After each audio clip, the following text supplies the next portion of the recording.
Hello, everyone. Welcome back. This might feel a little bit like deja vu. Weren't we just here? Didn't we just do this? Didn't we just cry together and sob? But we're back for more because this is Love and Grief Space. So we're gonna dive in and we're going to pick it apart because that's what I do.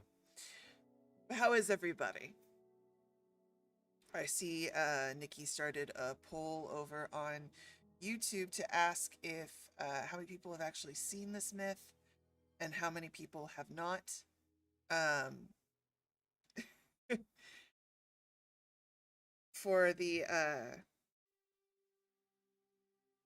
for my Twitchlings over here, I want to ask the same.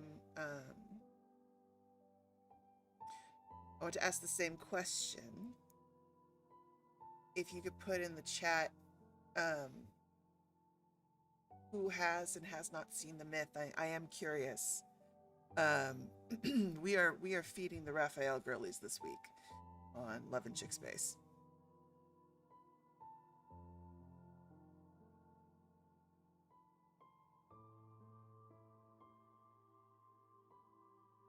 So Joe over in YouTube says that this is the one Raf myth I don't have, so this will be fun. Oh, good. All right, we have several people actually over in Twitch as well who have not seen this myth. This is going to be fun. Before we kick off the reading, I do want to discuss some lore with everybody.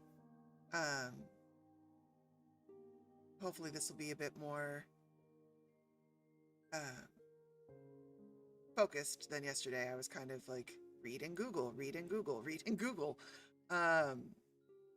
The new Raphael myth is very, very dense with lore, and I added chapters and stuff to that video, so hopefully I know everybody was weaving in and out of the stream yesterday can go back and find the different spots that you're at. So before we go nuts here and get into Raphael specifically, I want to kind of preface this myth by discussing, and you heard me discuss a little bit about them on the Wander and Wonder banner before. And of course, if you're a member with Love and Chick Space and are part of Stacy's PR team or Kit Mittens, you saw my lore drop on the Discord about this, but I want to talk about the Jiaoren for a second. For those of you who may not be aware of Chinese mythology, so we jokingly and lovingly refer to Raphael as our mermaid. And yes, he's got a fishtail. He is for the West, we have mermaid. And in the traditions of mermaids, we're all gonna immediately start thinking of, red hair and a rather exasperated crab and some high stakes shenaniganry in the oceans involving a sea witch. That is not, children, what the Jiaoren are in Chinese mythology. So in Chinese mythology, Jiaoren, which are a reference for Raphael and their version of a quote-unquote merfolk or mermaids, they are located in the South China Sea. That's where the tradition comes from, historically speaking. And they are, how can I say this? So they are an aquatic people that live in the South China Sea, and they've got two important characteristics that are relevant here for Raphael. One, and this is going to sound very familiar, when Jiaoren cry, their tears become pearls. Hello. Hi, this is Raphael and the Lemurians. And also, the other important part is their role as craftsmen. Specifically, in regards to weaving. They create a very rare cloth, and if I pronounce this correctly, called jiao jiao, which can be translated into merfolk silk or dragon silk. And the cloth is supposed to be so finely woven that it can't get wet.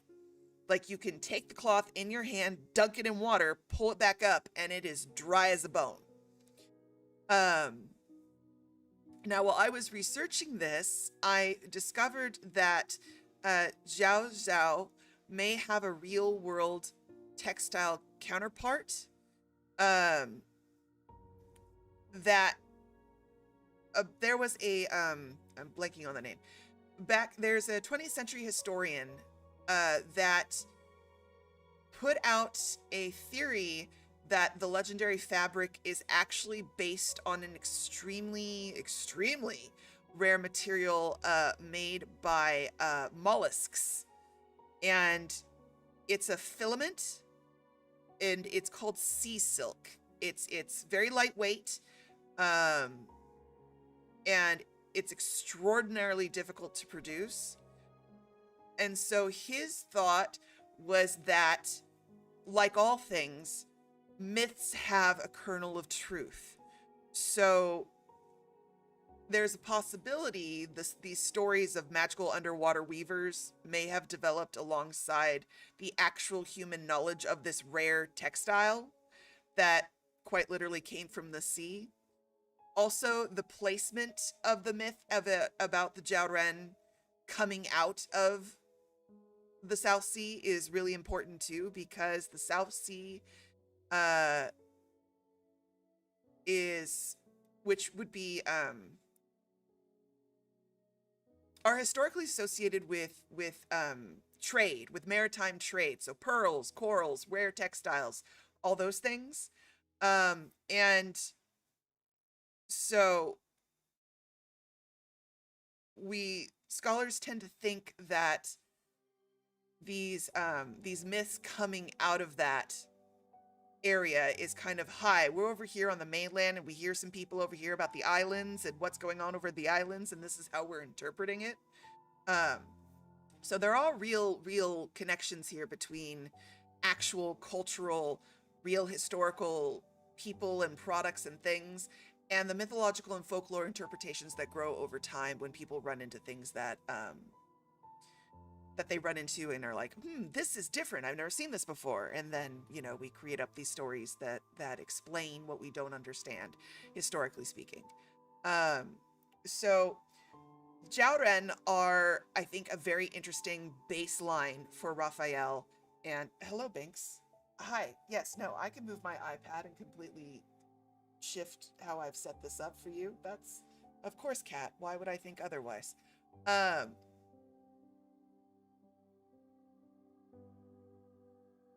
There is, what was I saying before my cat decided to do his shenanigans? Say hello to the tiny god, children. He once again is here demanding offerings from the stream. Are you going to sit? Okay, thank you. You're such a goofball. I swear to God, cat.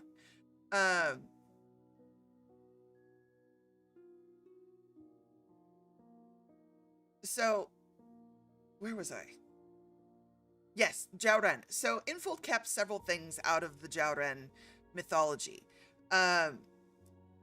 While later interpretations of the mythology went romantic and got used in poetry and literature, and eventually the Jiaoren evolved into usually image-wise being, this weeping woman who would come ashore and usually trade the silks and textiles and request shelter essentially from humans while they spun and wove and did their thing, and then when they left, cried them a jar of pearls and whatnot. They tend to be a signifier of grief, which is a really strong theme within Raphael's art across all timelines, is this grief within him about a lot of things. One, his separation from MC, to the loss of his culture in terms of the civilization being destroyed, and then the more very real and visceral grief of what happened at Whalefall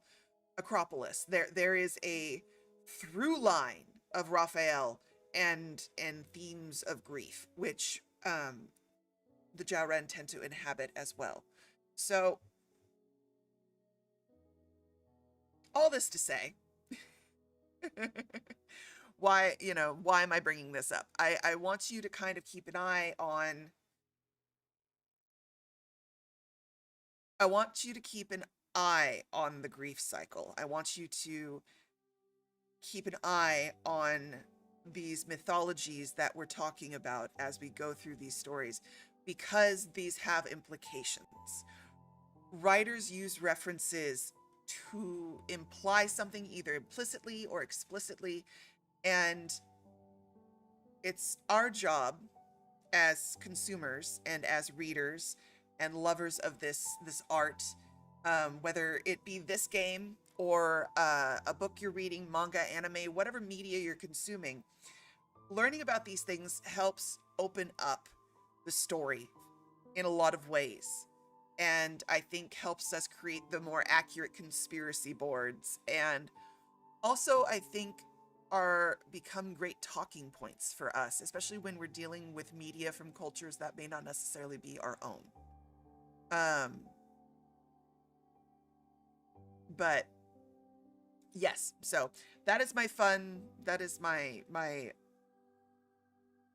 lore off the top for you, is just a little kind of framing device for this.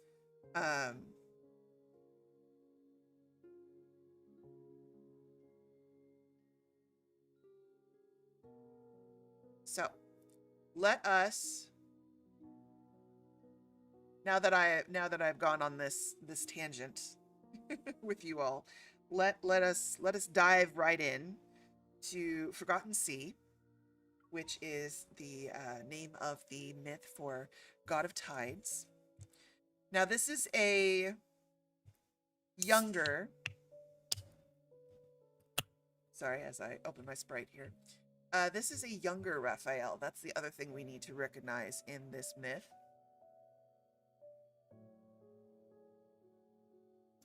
So, his characterization is very interesting. And I just want you, because I want you to keep it in your mind here that this is a younger Raph. And just the work, the subtle work the voice actor has done here to differentiate God of Tide voice and Rafayel voice, and where they kind of slide together. The characteristics of Rafayel that are at his core as a character.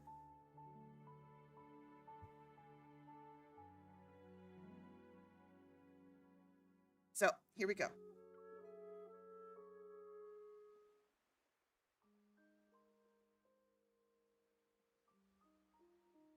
Chapter 1.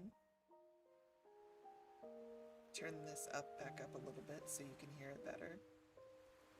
Here we go. There's an old saying around these islands: wherever the sea breeze blows is under the sea god's divine gaze. The god of the sea demands more devout followers. As winds rise at sea and the tides pummel ships, fishermen and sailors wear gray garments. Emissaries of the deep sea they claim to be.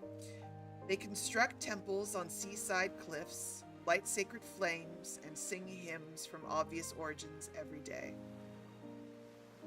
They say the god of the sea will select his most devout follower among the humans and grant their wish. The gift must be prepared for the god of the sea. Sometimes 'tis a creature from a foreign land, treasure, or even a person. Quickly now! The sacrifice is missing! Amidst the storm, the ship has lost its sense of direction. Seawater seeps into the cabin. The corpses around me are stiff, cold. My stomach churns, and I do my best not to hurl. Lower the sails! And turn! Hurry! The waves are too strong. Water is rushing in. Half the cabin is already flooded. Now, throw it in the ocean! They are in disarray, and the cabin shakes violently. A sailor kicks away bloated corpses. Grabbing me by the collar, he drags me to the deck.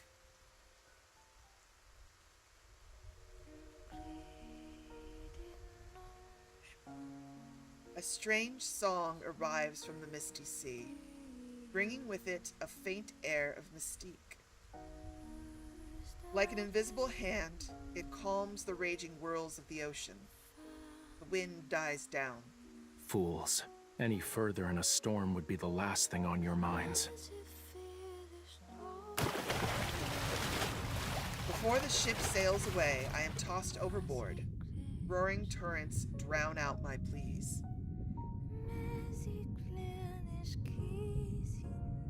Help. Help me. Briny water engulfs me. Before I lose consciousness, however, a warmth surrounds me.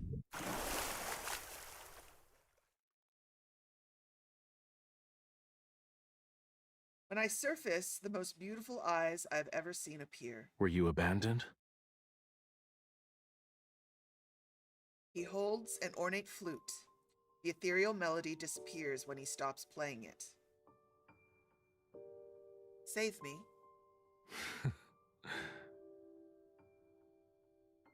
He sits on driftwood. Under the night sky, he looks at me, the scales on his neck emitting a faint glow. Is he a Lemurian? Did you ask for my assistance? He reaches out to me.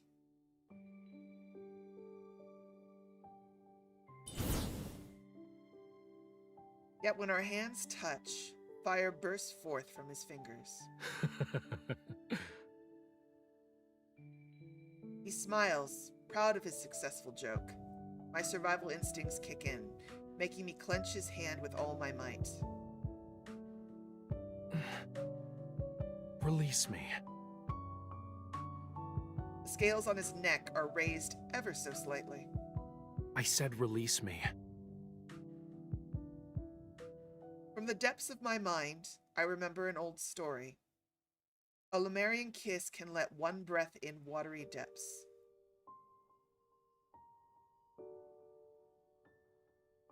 Trapped in the unrelenting tide, I grab him, catching him off guard, and kiss him. Save me. I struggle to keep my eyes open, but I desperately look at that beautiful gaze. After a long silence passes, his voice rings in my ears. Low, soft, almost like he's casting a spell to enthrall someone. I will grant you deliverance.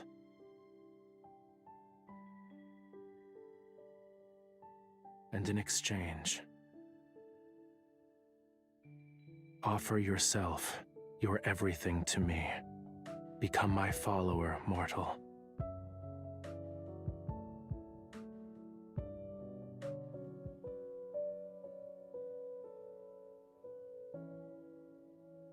So it begins. Chapter 2. Is she dead? Can dead bodies be used for research? Her body is warm, and she still breathes. Why won't she wake up? Did you forget our lessons in the study of human anatomy? They aren't like us. Oh, must be cerebral hypoxia caused by pressure differences. Let's record this observation in our next report. If her soul has returned to the heavens, we should ask Rafayel if we can dissect her. The college hasn't had a fresh human specimen for hundreds of years.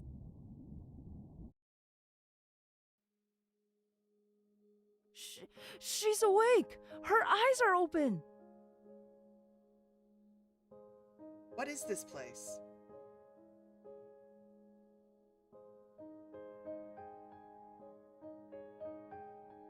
Am I below the waves? Keep your distance. She bites. The shadows immediately take several steps back. What are they planning to do? The person they addressed as Rafayel leans in. Getting a better look at his face, I see he is a young, pretty Lemurian. His mouth is swollen, and there seems to be a wound on his lips. When our eyes meet, he glares. I gulp, unsure if this Lemurian has any ill intent. Where am I? A glance would reveal that you are in Lemuria. Treat her wounds and give her clean clothes. I'll inform Elder Amund that we've found my devout follower. You're my savior, right? I should express my gratitude. The beautiful Lemurian leaves. Worry not. When Rafayel brought you back, it seemed you'd be vomiting bubbles with the crabs for a fortnight. From her hiding place, a young girl pops up. Curious and excited, she sits by the edge of the bed. My name is Algie. He's Conch. You're the first live human we've met. Well, they're the ones who swam along the currents, but none could talk like you. You're scaring her, sister. Look, her hands shake like a shrimp seeing a whale for the first time. Oh, my apologies. I didn't mean it. Why? May I know why you brought me here? You'll know when you visit the temple. It's a very, very long tale. I'll tell it on the way. Algie told me that in the deep sea is the forgotten kingdom of Lemuria. The sea god, or god of the sea, lives there. He protects whatever the briny sea breeze touches. His followers include not just denizens of the ocean, but also humans. As such, his most devout follower must gift him a heart, so he has the strength to protect Lemuria and becomes the god recognized by the entire ocean. It is said that the sea god of our generation was born in flames as dusk turned to dawn. Only he can use fire. Indeed, a great flame has burned in Whale Falls City's temple for thousands of years. It represents Lemuria in its prosperity and decline. The Tome of the Sea God states that if this fire were to ever go out, Lemuria shall fall into a deep slumber for centuries.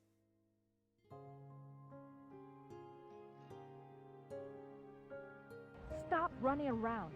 Do that, and the humans will get you. They'll skin you, pluck every scale, and turn you into a lamp. So to keep the flame alive, the sea god requires a certain human follower? Haven't you heard? The child Algie next door nods. went hunting for jellyfish and got stung. Now his brain is nothing but sand, saying he's best friends with the starfish. I always believed 'twas a children's fairy tale. Who knew? We're here. Welcome to Whale Falls City. Beyond the coral reef is a magnificent city with countless looming spires. Fish and jellyfish float past the grand structures. Impressive and stunning is the city in its entirety. Algie escorts me through the streets till we reach the heart of the city. From there, we climb the stone steps of a large palace. Many spiral staircases later, we stand before a huge door in a circular hall with a vaulted ceiling. Elder Amund maintains the temple. He believes only the most devout, sincerest worship can awaken the sea god's powers and keep the flame strong. Why a human specifically? Can't a Lemurian be selected? Humans are the most selfish, greediest of creatures. Thus, when they offer their hearts, love, even their lives, 'tis considered the most precious form of worship. Well, that's only minorly insulting to humanity.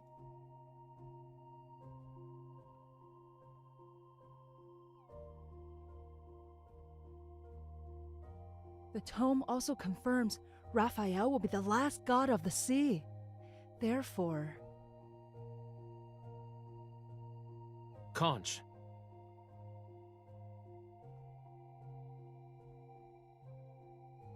Having called out the boy's name, Rafayel pushes open the temple doors. I just remembered I still have a report to write. Farewell. Raphael gestures for me to follow him.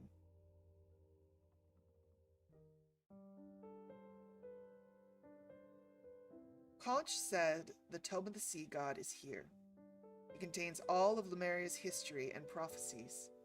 In the temple is also the fire, symbolic of Lemuria as a whole. She is most suited to be the one. Wearing a robe, an old man stands in the middle of the temple. Above him hangs a burning flame. I feel it resembles a sun about to go out as I gaze upon it. What's happening? I hope I won't be tossed into the fire as a sacrifice. Her? She's the human your quintessence decided on. 'Twas more of fate's whimsy. I wandered about on the earth and became her cushion as she fell. For now, I shall forget your quintessence snuck out and burned the god's hair. I must ask again, is she truly to be the human your quintessence is bound to? As long as the sea god's ceremony is assured, I will make her my follower. However, we should remove all her teeth and nails. I worry she'd bite and scratch us if given the opportunity.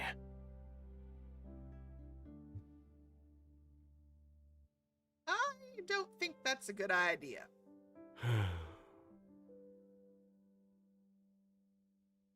Once a Lemurian is bound to someone, 'tis impossible to go against their wishes.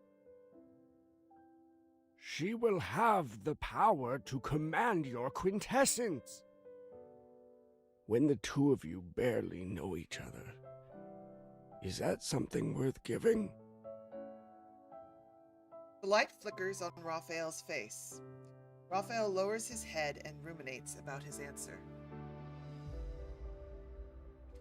Elder Amun leaves, and so Raphael and I are alone.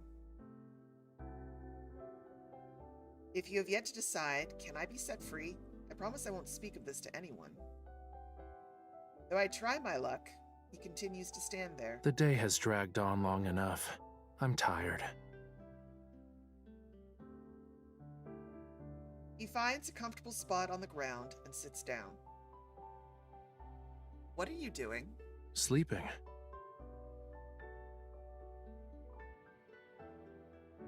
Why? Wake me before nightfall. You... Raphael ignores me. He leans against the marble pillar and closes his eyes. The temple is heavily guarded. I can only huddle in a corner and think of the various ways to escape.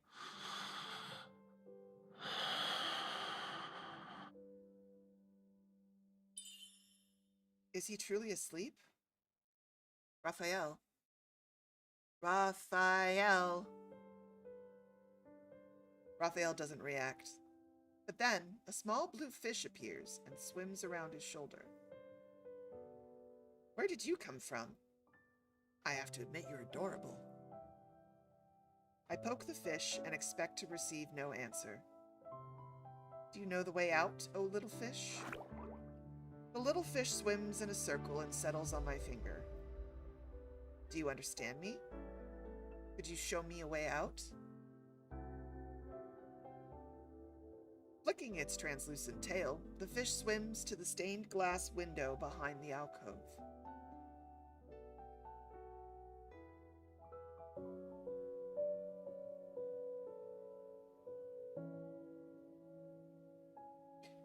Chapter 3.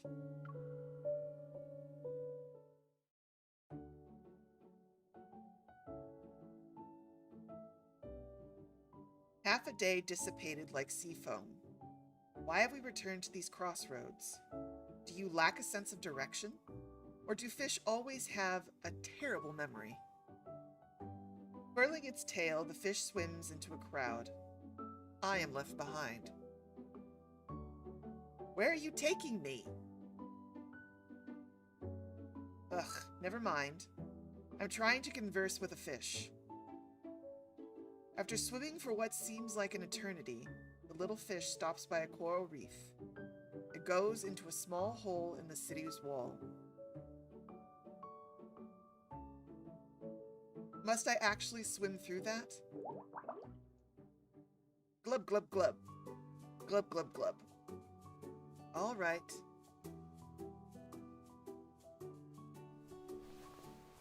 I pass through the hole and remove the sand on my knees. I turn around. The opulent underwater city is behind me. Yes! Apologize to your master on my behalf. He is my savior, all things considered. My life on land could be uncertain, but I shall certainly die if I stay within the confines of Whalefell City with the weird god of the sea.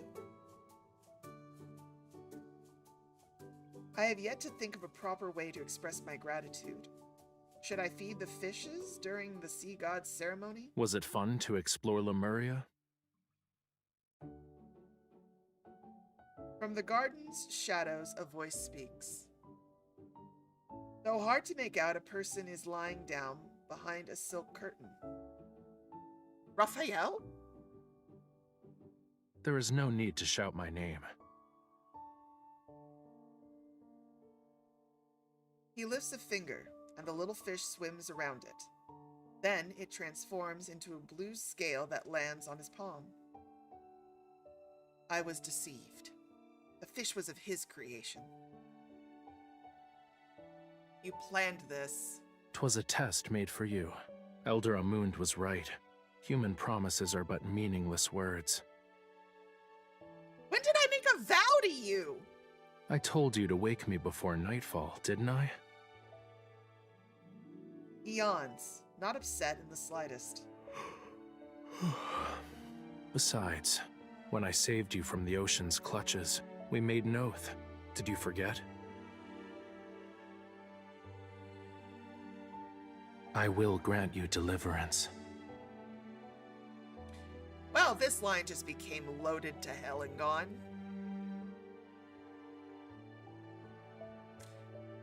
Thanks. Infold. I love this for me. Love this. Deliverance. And in exchange, offer yourself, your everything to me. Become my follower, mortal.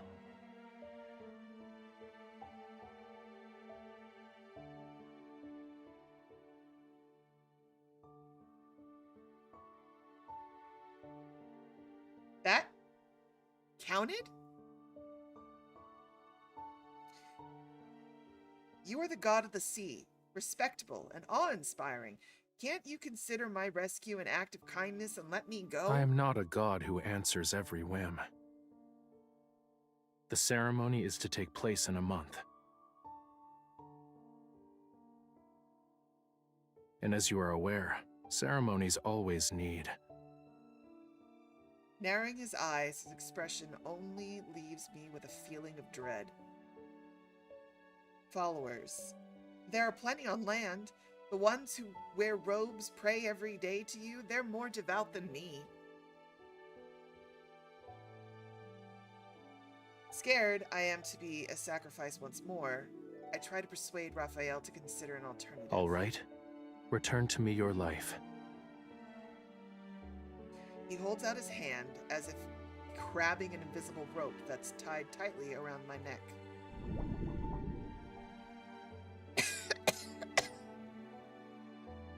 Water enters my nose and throat. I'm drowning. I swear on my name I'll do anything you ask. Rafayel grins. He loosens his hold, and I find myself able to breathe again. 'Tis not worship that I desire. From the depths of your very soul, I seek only the purest devotion. I beg your pardon?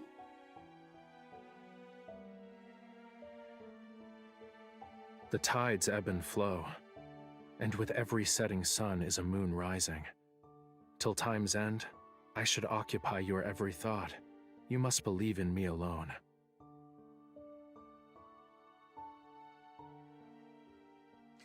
You mean I...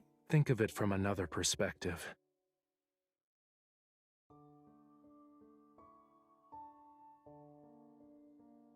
pokes my chest, specifically where my heart lies. He acts as if he is stating a truth. Thou is to find a means by which thy heart becomes smitten with me.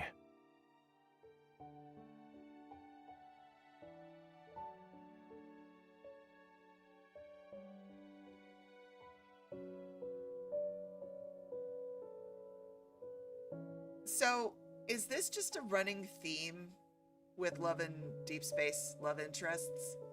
Sylus chokes us out. Rafayel tries to drown us. Zayne freezes us solid and covers our mouth with ice.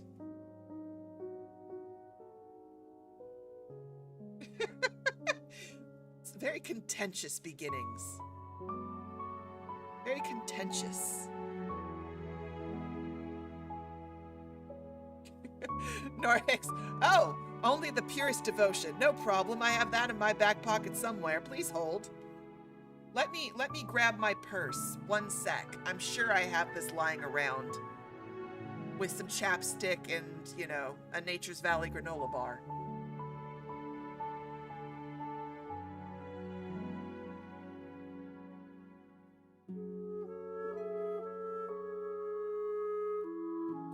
Xavier hasn't tried to kill us or lock us away somewhere. He does try to break up with us a lot. In terms of, like, he does the push away thing. He straight up abandoned us for years while living in a forest.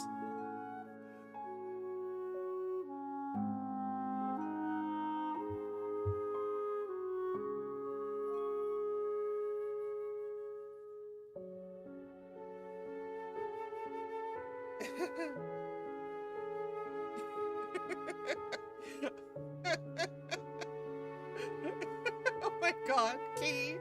Purest devotion. Cool street name for nose candy. We crazy humans and our snuff.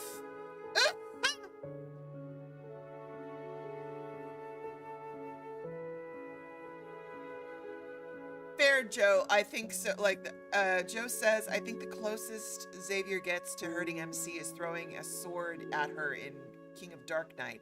But that was just a warning shot. Yeah, it's... Xavier emotionally hurt us in the whole, I must protect you by not telling you a damn thing, and I'm gonna peace out, and then you're gonna grieve, and then you're gonna find me again, and I'm gonna tell you about our crazy plan, and then I'm gonna leave you again. Like, he has this thing about leaving MC for her quote-unquote own good, because he's gotta go off like a lone ranger.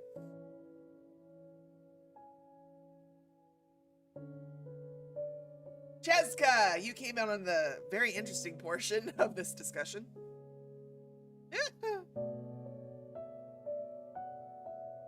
And then, of course, Caleb drugs us. Which, questionable. So yeah, there's been a lot of questionable decisions in our introductions to these boys. Let us carry on to chapter 4.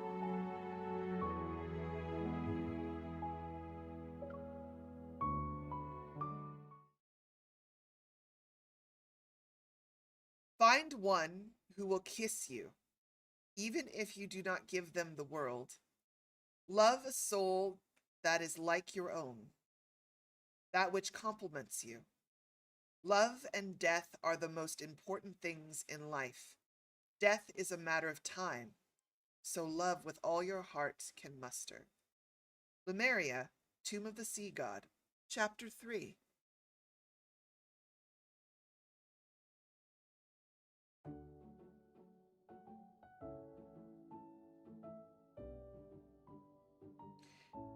For my entire life, I only thought about how I'd die. My mind focused on escaping that temple and forging my own path. I refused to be a sacrifice. I never imagined the sea god to be real, nor we would be soon bound together with a vow. Rafayel promised he'd let me go if I became his most devout follower before the sea god's ceremony. This is of great significance to me. You must keep an eye out. Humans eat everything. fish can always be on the main course.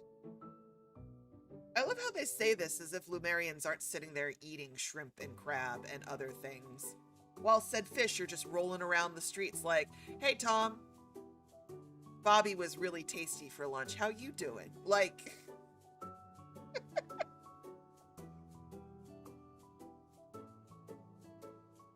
We also like to eat fish. What fish do they like? They also tend to use hot water for their baths.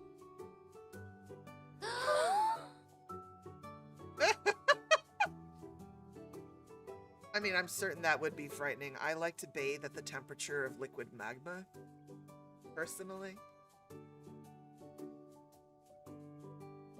If I'm not taking a layer of skin off, the shower and the bath aren't hard enough.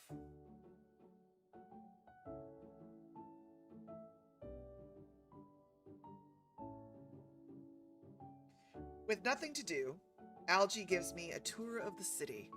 Do you remember Lemuria's flame? We call it the sun below the waves. The fire grows weak as seasons pass. The sea god must reignite it during his coming-of-age ceremony. I look at Rafayel. Children surround him, grabbing his hands, making him play with them. He creates balls of fire, their light illuminating every face. As you must know, we are in the deep sea. Sunlight cannot reach this place, let alone moonlight. Without this flame, Lemuria would be plunged into a horrifying darkness. If we were not able to see each other, we would transform into hideous beasts. There's a lot to unpack in that sentence. Not in a lore way, just in implications of, really? Suddenly the world goes dark and you can't see anybody, and your first thought is, I will slaughter everyone! Like, what does that say about blind people? Like, I don't think blind people or people who suddenly go blind just devolve into madness. Though, if you think about it outside of that insanity, deprivation from sunlight, or at least some light, we do have this thing about, narratively speaking. Like in Skyrim, you have the snow elves that devolve into the Falmer because they get driven underground and never see the light, so, you know, madness. We have this thing. A preconceived bias, I think. Like, but in general, if the world suddenly goes dark, you can still talk, you can still hear people. I mean, you're going to stretch out your hands a little bit, maybe develop some echolocation. But I don't think you're going to just straight up devolve into madness and start killing your neighbor.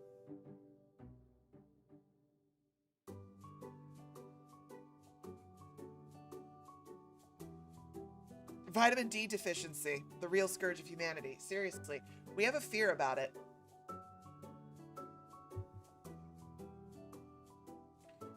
Where was I? Ah, yes. Your worries are unique. Compared to the world of man, Lemuria is a utopia seen only in fairy tales. They could swim freely and resemble humans. As the legends say, love and freedom dictate the Lemurian way of life. They also are not interested in warfare. Their songs, tales, rare shells, and pearls are placed into bottles that could be washed ashore. Their conches are said to store sounds for many years. Mr. Sea God, did you hear what I just said? Rafayel doesn't look up. He tosses me a blue conch. Its origins unknown. Such a wondrous thing exists? What do you call it? It has no name. Treat it as the miraculous conch of wonders. He's such a sassy bitch. Oh, no matter the age, like seriously, no matter the timeline, Raphael is gonna Raphael. It's just who he is. The sass is legitimately soul deep in this boy.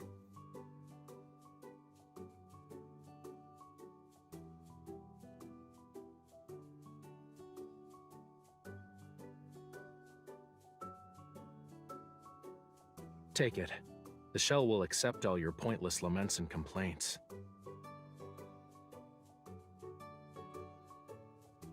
Since Raphael is engrossed in his reading, I whisper vicious words into the conch. You are no god of the sea. You are a god of scourges. May you be born as a sea monster in your next life. A sea cucumber, or an oyster would work, or...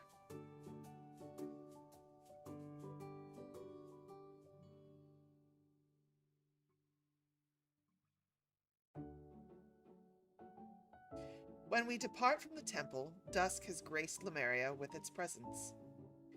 I gaze at the highest spire on the building where a bright fire burns. Like the sun above, it rises from the east and sets in the west. It has brought light and warmth to Lemuria for generations. Are you interested in some sightseeing? Isn't the temple closed off at this time? Follow me.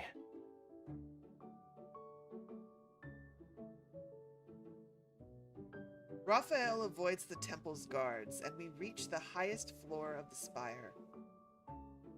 I am out of breath when we reach the highest floor. Exhausted, I suddenly lose my footing and almost fall into his arms. Rafayel frowns. Do you not like people touching you? No. Sorry. You can hold my hand. He extends his hand to me. Oh.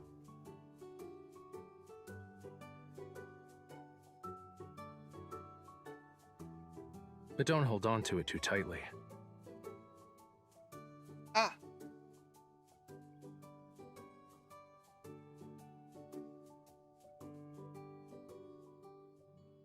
I gently hold his finger.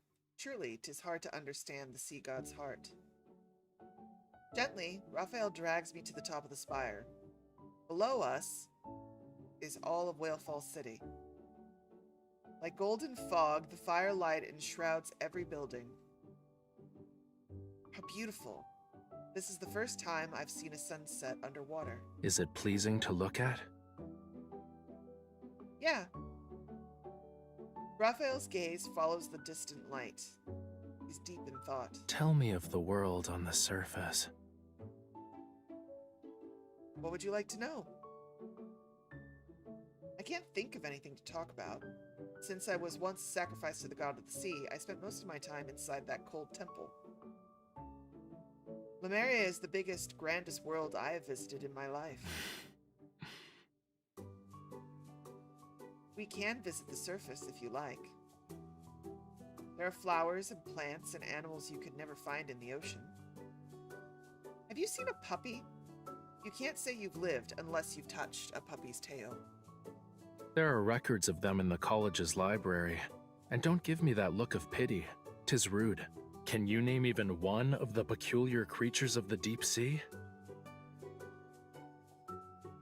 Rafayel grabs a passing, glowing jellyfish and motions for me to continue. You're a boring piece of driftwood. What I mean to say is, you've snuck out before, you can do it again, right?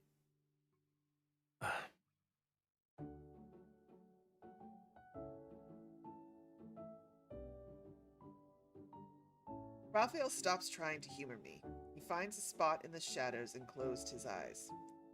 I recall Elder Amun's words about Lumerians and one of their weaknesses. Essentially, once a Lumerian is bound to a person, they are to obey every command of their master.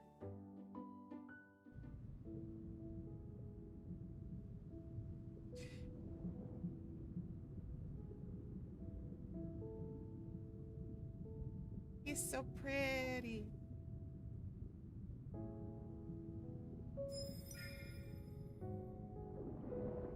Make some flames.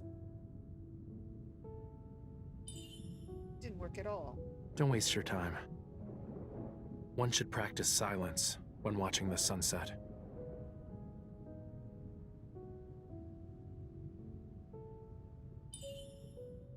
Do you want to see the real sun, Rafayel? I do not. You wanted to sneak onto the beach the day we met. Your tongue barely moved when we first met. Back then, you were rather... Oh, the blush!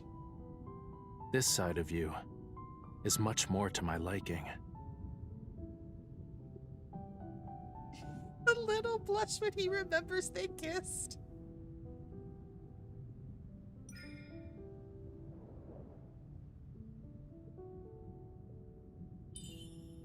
On the beach, we have the sea god's ceremony too. We play wonderful songs on lyres. Were the surface world as lovely as you claim, you'd be elsewhere.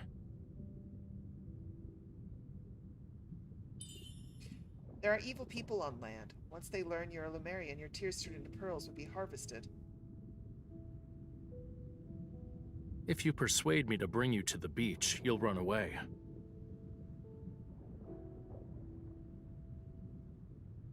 Is the surface world sunset different from the one in the ocean? Honestly, my memory of it is hazy. You take me to see the sun, and I'll bring you to the festival. What do you think?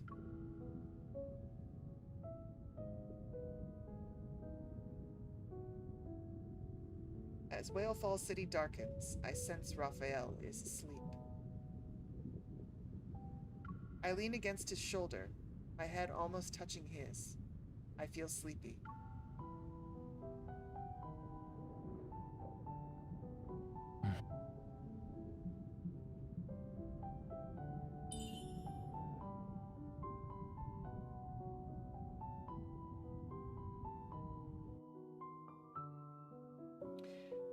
Doesn't like touch, but you're cuddling. Okay. Captain Soon Soon.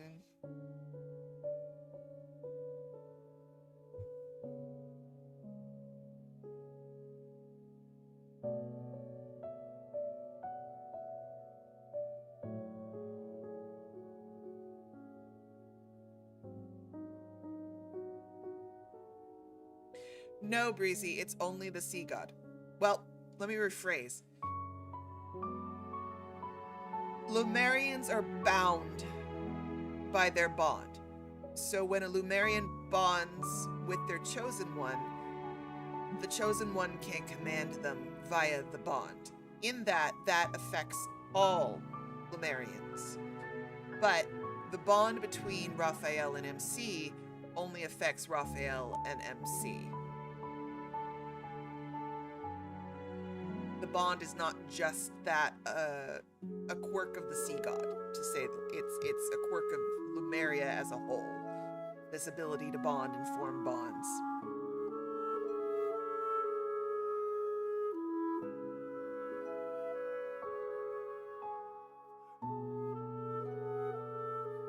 I think he doesn't like sudden touch. That's fair, Nora Hicks. That's absolutely very fair.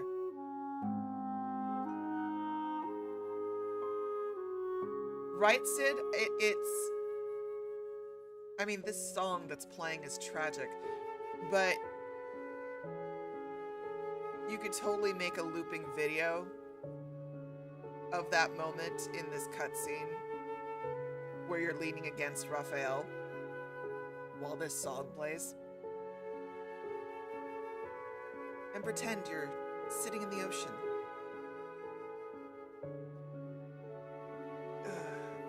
Alright. Chapter 5.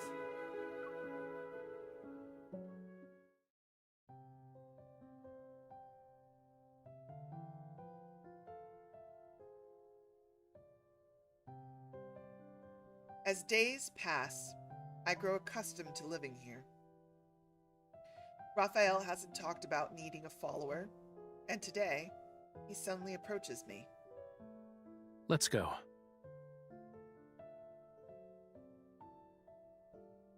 Where to? The beach.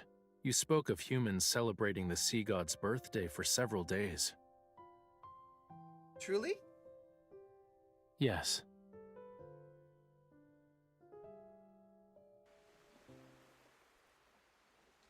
Under cover of night, Rafayel and I sneak past the guards in Whalefall City and reach the shore. I doubt you had to swim so quickly when a shark chased us. Two-legged creatures like you are slow and lack the ability to protect themselves. Without me, you won't survive a single day in the ocean. I love the implication that his mermaid form actually is here and she has witnessed it, but we don't get to see it.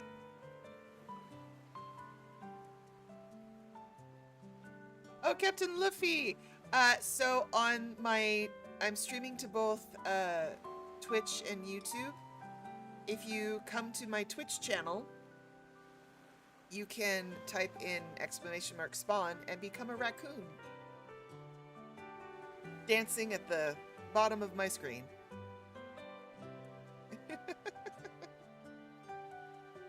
And that is a very important question, Luffy. I sincerely agree with that.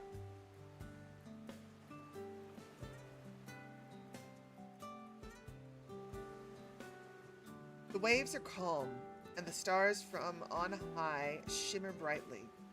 I take a deep breath, fresh air filling my lungs.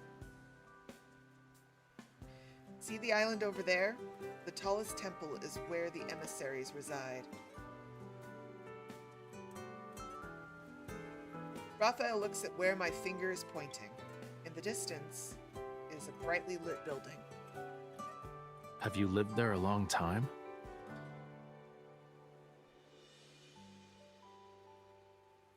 Ever since the emissaries adopted me when I was a child. For a time, I thought I was also a follower of the sea god. As I got older, I figured out I wasn't a follower, but a sacrifice. Something his followers would gift to the sea god. Only the emissaries have the right to be the sea god's followers. Why didn't you try to escape? Where could I have gone? This island is too small. They'd find me no matter how hard I tried. Were I to become a fish and swim into the ocean, perhaps I'd be successful. Let's keep moving.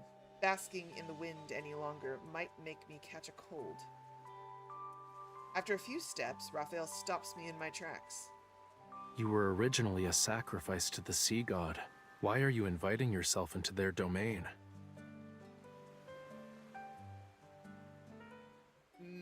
I'm gonna go with reckless stupidity for 200, Alex. Before we enter, Rafayel finds some driftwood and creates a mask for me to wear. It fits perfectly.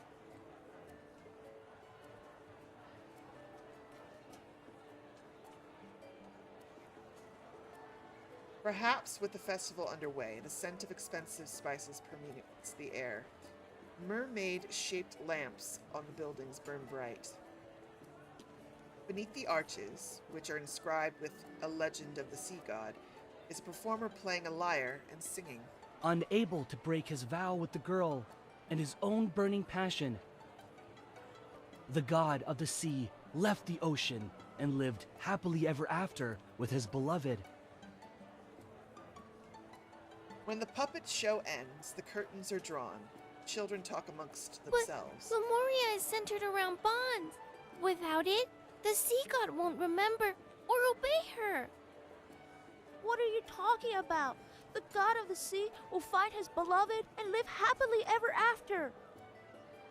You're also naive.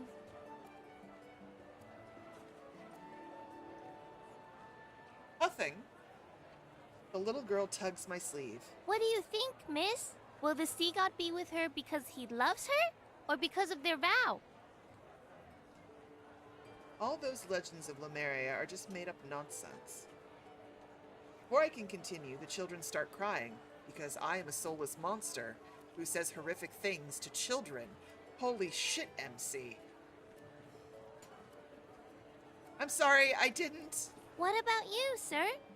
Does Lemuria exist? Would the sea god gift his heart to a human?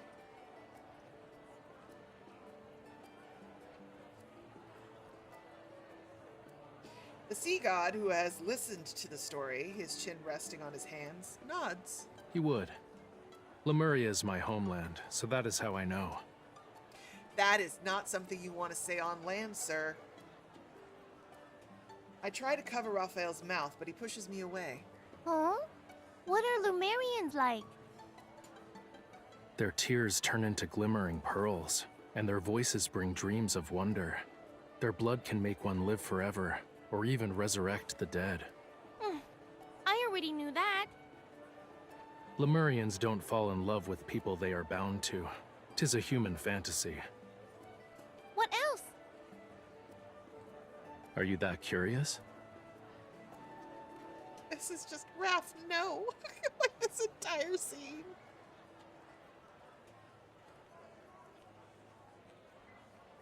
Raphael takes the sea god puppet and the girl puppet the storyteller gives him.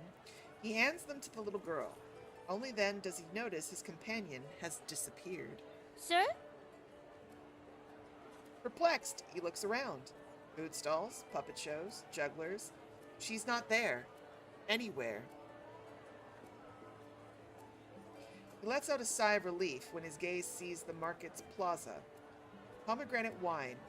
The distraction had lured her away. The young lady there. Inform her that someone is waiting. If she doesn't return soon. He thinks, and then whispers to the little girl. That person won't keep waiting.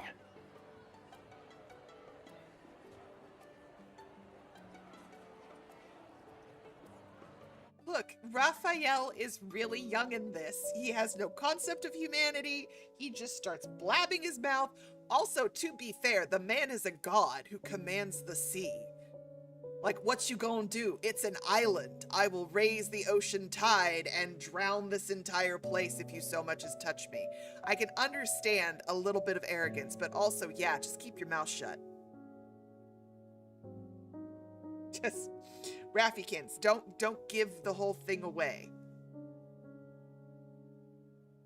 Jesus, MC was so mean. I forgot about that.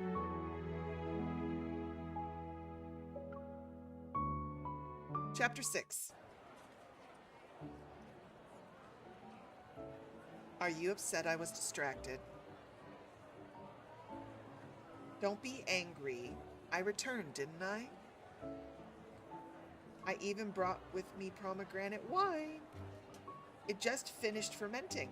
We can take it back for algae and conch. I'm not upset, but... As I speak with Rafayel, there is an argument behind us. Someone stole the pearl eyes from the sea god statue in the temple. You must be the thief. You're mistaken. The person who gave these to me is over there. I would never dare touch the sea god's treasures. The storyteller points, and the guards see me and Rafayel. There! Seize them! Will they imprison us? Yes, yes, Rafayel. Ah, well, we should start running. We were careless. Commoners would use coin to pay, not pearls from the deep sea. I just found them in the sand before we... Ouch!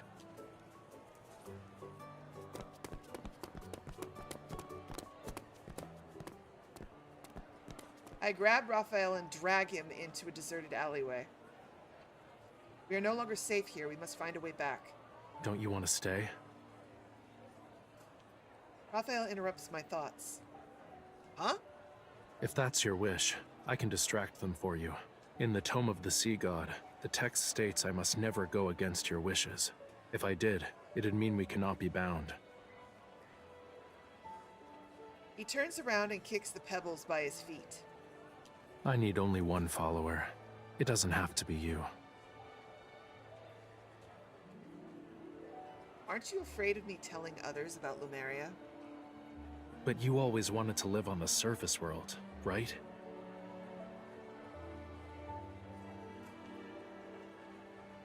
He is confused. I can only shake my head and take Rafayel's hand. I don't have a wish. Besides, this celebration is not about me. Rafayel is startled. Then, under the realistic statues of the sea god, he smiles. This event has nothing to do with me either. The thieves are over here! Capture them! Well, these guards are persistent. Damn it, they found us! Rafayel pushes me into the shadows and walks onto the street. Do you all want eyes from the god of the sea? I have tons. Have at it. With a flick of his wrists, countless pearls of various sizes soar through the air and cascade onto the ground. The surrounding merchants are stunned before they start to fight one another, picking up as many pearls as they can. Mine! It's mine! Cease! None of you can take them! They are only for the emissaries! The greater the temptation, the less likely humans need to believe in anything, it seems. 'Tis understandable for the god of the sea to struggle to find a follower most devout in their worship of him. Sir, I don't want the sea god's eyes. Can I get your sea god puppet instead? Here. Remember to keep them together. Rafayel gives the puppets to the little girl. He then takes my hand and pulls me into the night.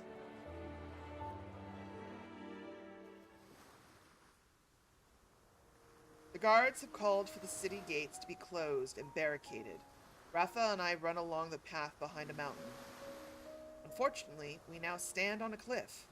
Nothing but the ocean below us. Jump. Excuse me, what? Sharp, jagged coral and rock lie at the bottom. A single mistake would be disastrous. Surely you jest. If we jump, we'll die. Ah! Not with me here. Rafayel ignores my protests and kicks me off the cliff.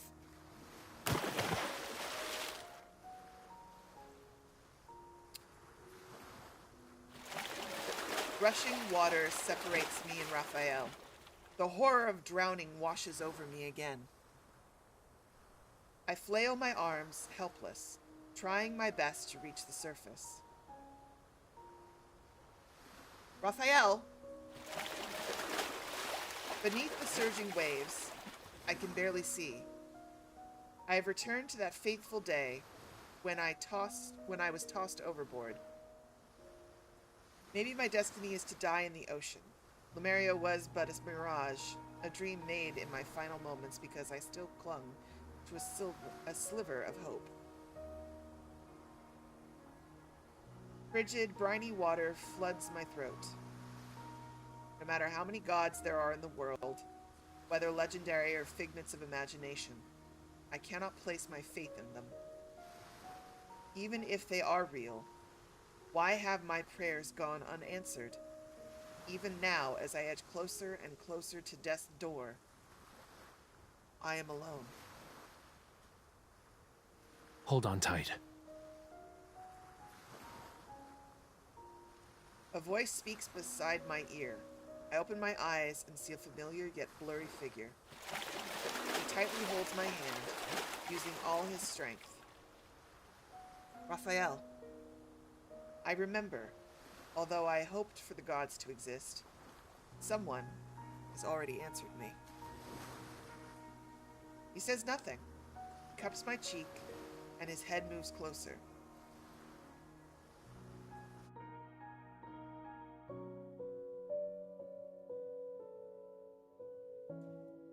And you can fill in the blanks about what that was.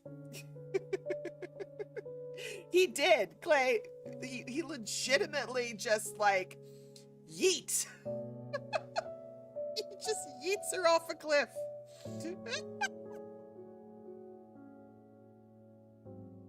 Like, no worries. It absolutely reminds me of that moment in Sylus's Throne of Eros card, where he just yeets MC into the air, grabs the spear, does the thing, and then catches her again. Like, everything's fine.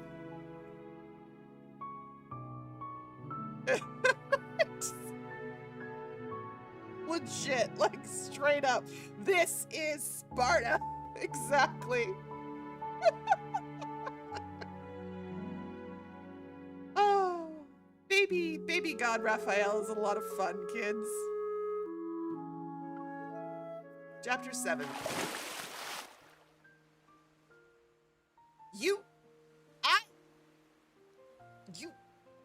You should have at least said something before that. If I did, your last kiss would have been given to this generation's sea god. Also, watch what your arms and legs are doing.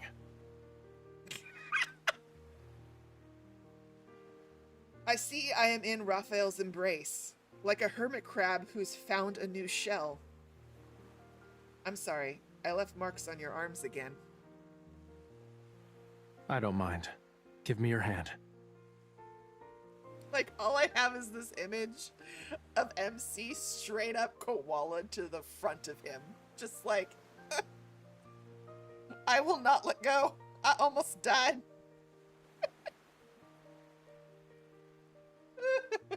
And Raphael's just sitting there like, ma'am, your legs are around my waist, and I am very awkward about this. Like the little tsundere he is.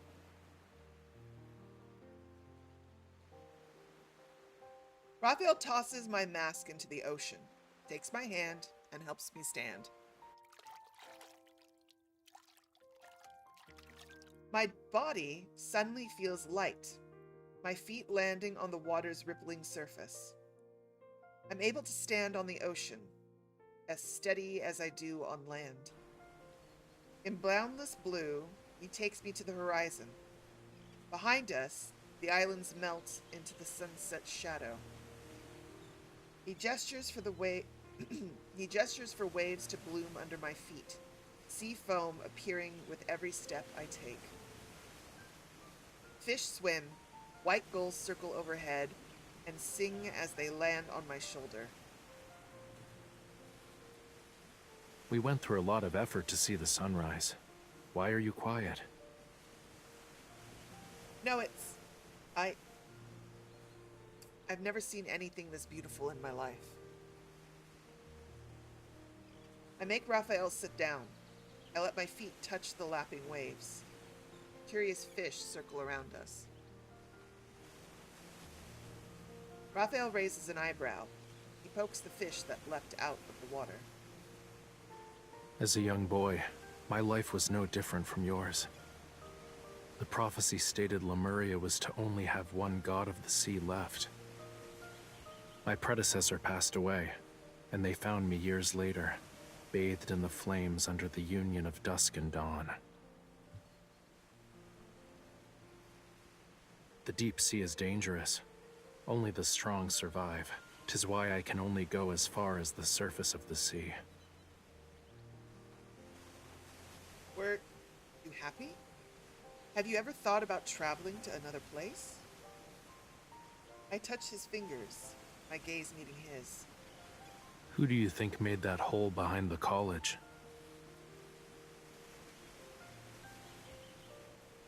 The sun's rising. The sun breaks through layers and layers of clouds. He looks up at the sky, observing the glittering sea under its rays. So it is.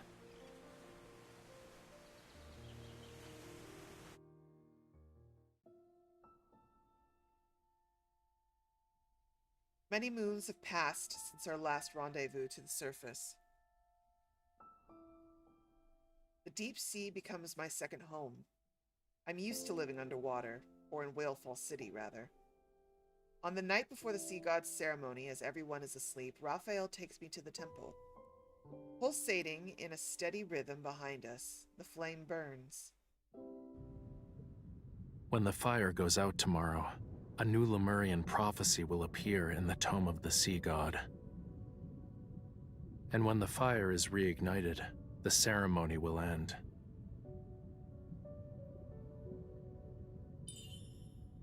Describe to me what's done in the real sea god's ceremony. We sit on my divine throne, adorned with shells and pearls. 100 golden crabs will carry us on a journey to every part of the deep sea. That sounds lovely. But wouldn't everyone be annoyed? Indeed. I'll skip the first part of the ceremony. 'Twas only make-believe nonsense.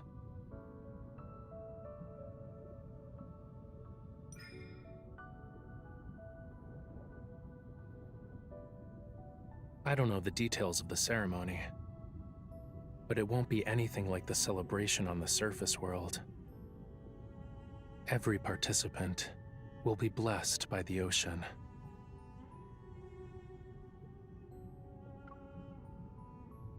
Will I receive your blessing? Tomorrow's blessing will be for everyone, but 'tis only yours at this moment. 'Tis a true emissary of the god of the sea. With it in your company, you need not be afraid of the... Just gonna pause this here for everybody. Does that necklace look familiar? Have we seen it before? Somewhere tragic. Somewhere where our souls are still weeping and will continue to weep. Oh, look. It's back. danger that lies ahead.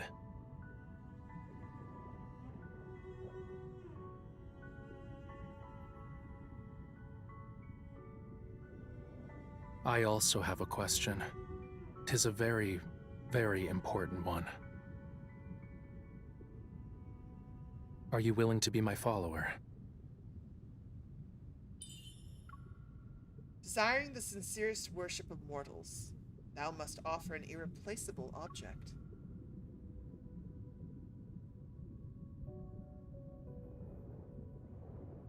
The sea god's heart, mine heart. Dost thou want it? We lean in closer to each other. The flame flickers, seemingly startled awake. Shadows on the wall tremble and shudder. A few moments later, it returns to normal.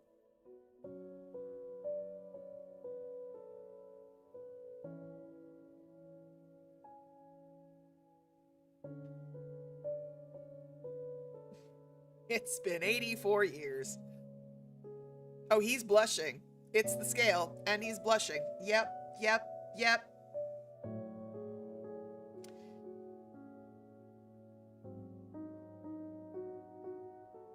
2 more chapters, children. 2 more chapters. You'll also notice that this is a lot shorter.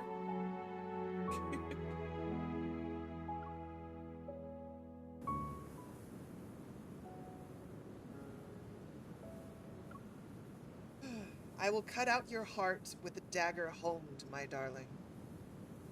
And in love's name, your heart will become my faith.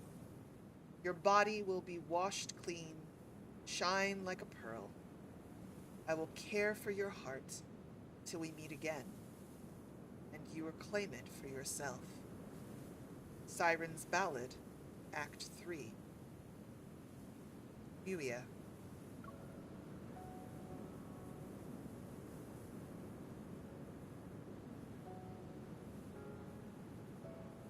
Dream. On the edge of sand and ocean, I once had a dream. My feet sink into the sand, endless is the yellow sky, plants grow along a dried riverbed. I walk beside it for a long, long, long time. Skin on my fingers is dry, cracked, my feet start to bleed. At the edge of the riverbed is a young man and a giant sea creature. I cannot make out his features, but I think he is taking in the animal's warmth. He appears to be singing a melody. It is strange, alluring, but I can barely make out any notes as his voice is barely above a whisper. I take a few steps, wishing to hear him better.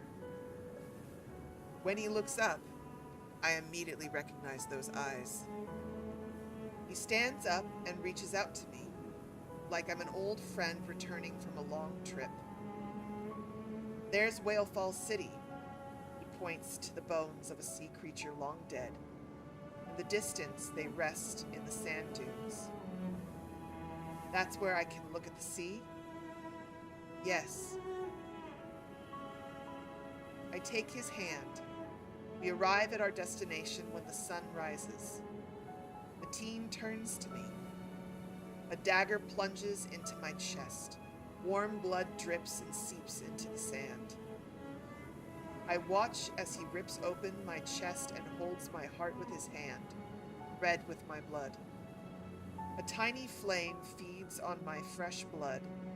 A shiny crystal, emitting a strange light, rests at the center of the flames. There's a voice in the air whispering, "The reason for us to leave the desert is not to find an oasis. We're here for a heart, to take it back and make it our worship."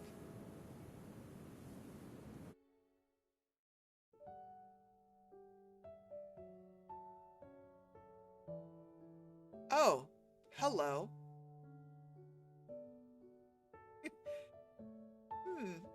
Was that a Biswalker just poking out to say hi?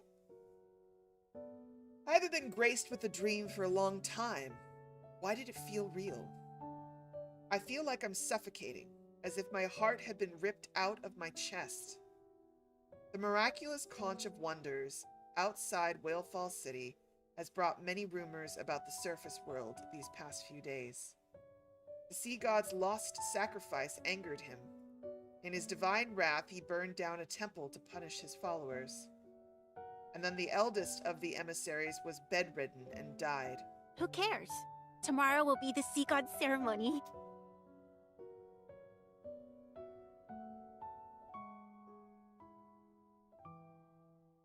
What is it like? I'm not sure how to describe it. Every Lemurian says 'tis a sacred rite worth attending. Girls wear light, flowy clothes and braid their hair with beautiful pearls and shells. This looks pretty. Will you wear it tomorrow? Holding her dress, Algie happily spins around. We also prepared a lovely garment for you. Everyone is going to help prepare for the ceremony. I don't know what to do. Just stand in a conspicuous spot and then give him your hand. Do you know anything about the last sea god ceremony? Algie shakes her head. 1,000 years passed since then. My grandfather's grandfather was still a child then. Algie senses what I'm thinking and grabs my hands. Don't worry. I heard the sea god's follower will help him see Lemuria's future.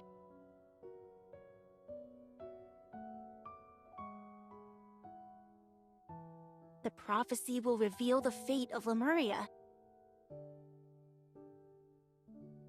You're free to play with us once the ceremony is over. See, it's that line that makes me go, okay. Legitimately, no one knows what this ceremony is except Armand.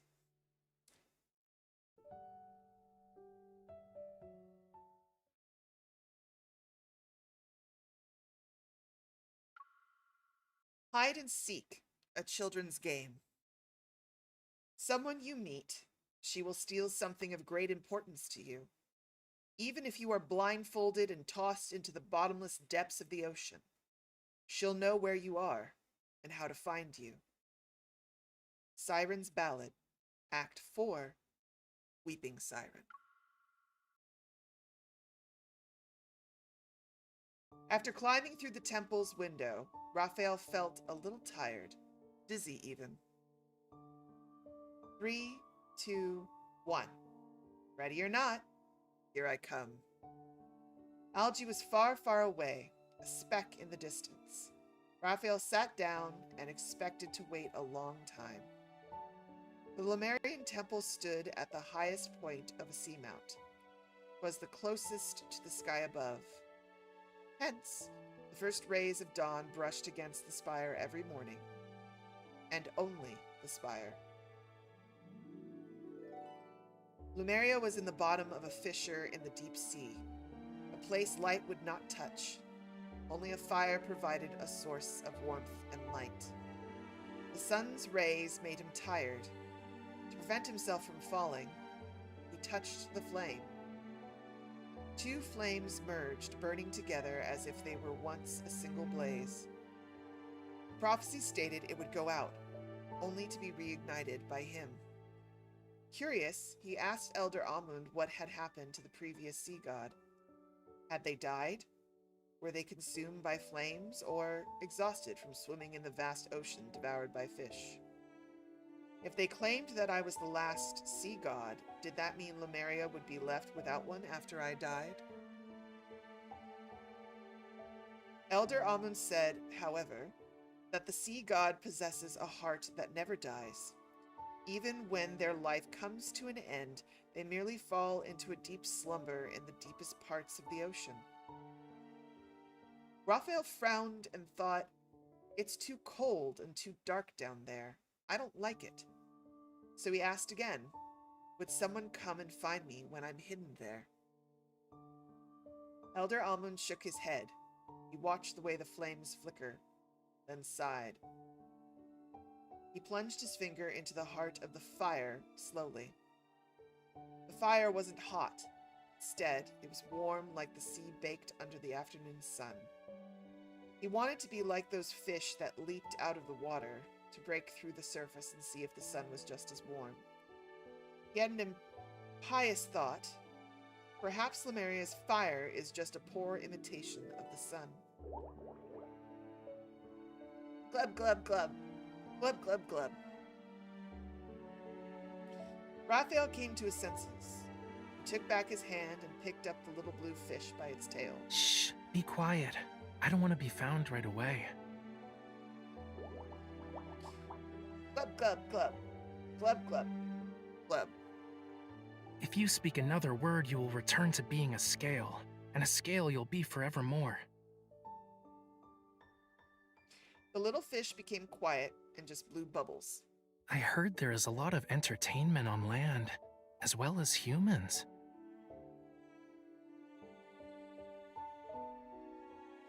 Bored, Rafayel played with the little fish in his hand. You're small, barely even a bite if eaten.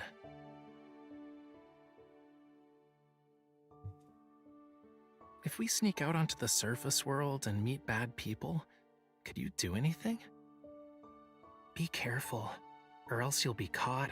They'll pluck all your scales and remove your insides. Humans will turn you into fish oil for a lamp and... The little fish bites Rafayel. bite you. Rafayel shook his finger from the pane and leapt from the windowsill. Hiding was boring. All of you are idiots. I'm over here. Try a little harder to find me next time. Oh my god, Rafayel.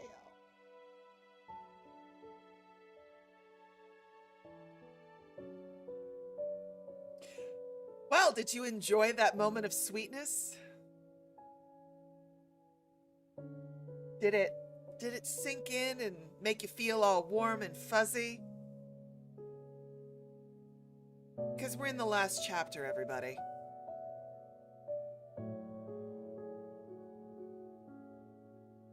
So get ready. Grab a drink.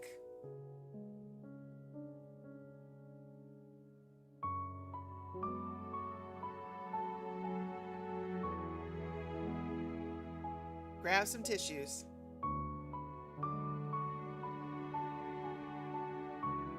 Let's do this.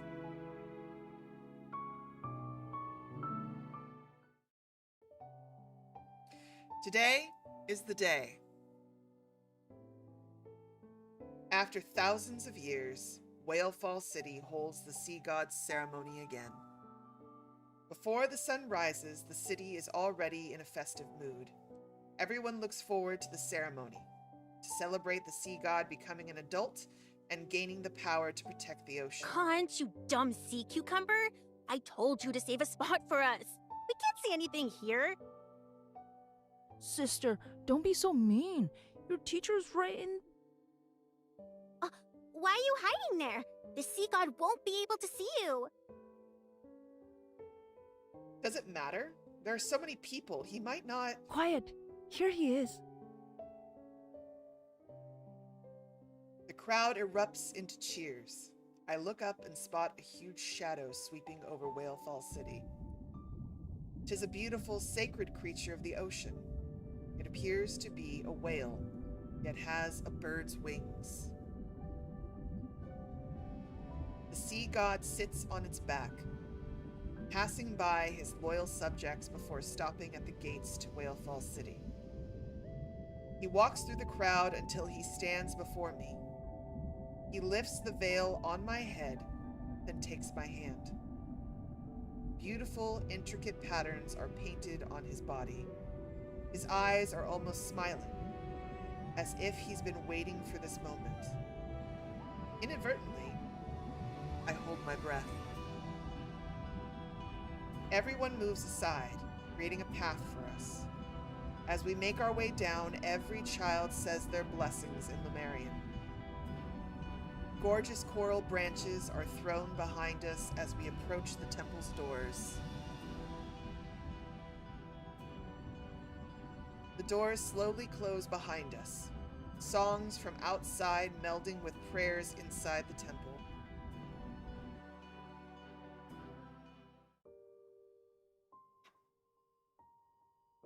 In the dimly lit hall, the fire twists in the darkness, about to go out. The sea god intertwines our fingers, pressing our hands against his chest. I close my eyes, calling out his name silently. I am willing to give him my heart. I am willing to give him my sincerest form of worship. I am willing to have his very being etched, engraved onto my soul as I praise and pray to him for the rest of my life. Soft like a silken thread, the sea god's fire touches my hand. The fiery thread embeds itself into my palm, becoming a line, a part of my very soul. Rafayel, the young god of the sea, looks at me. His voice is like the wind, blowing out the only light in the darkness. This is my promise to you, for 'tis Lemuria's vow, a bond everlasting.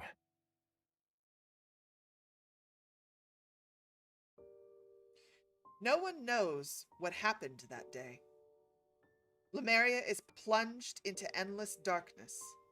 Panic seeps into every part of the ocean. The deep sea is angry. In its wrath, waves slam against the cliffs and rocks fall into the waters. Even that underbuilt temple is turned into rubble. 'Tis a long time before the sea god walks out of the temple alone, bringing light back to Lemuria. As he leaves the temple, the alcove that once held the flame collapses. The sea god's follower is gone. Bathed in sparks and cinders, he holds a small pulsing flame. It writhes like a newborn. Some said that the eternal flame was born from the purest faith. Some said that the sea god sacrificed his follower to save Lemuria. Different stories, some true, some not, circulated until people gradually forgot about the ceremony. No Lemurians have ever seen the sea god's follower and the little fish that swims around him. They are gone, whereabouts unknown. Only many, many years later than the god of the sea has perished, when the kingdom has sunk to the depths of the ocean, a rumor begins to circulate Lemuria. The god of the sea had lied to the deep sea for his beloved. Lemuria, the days to come.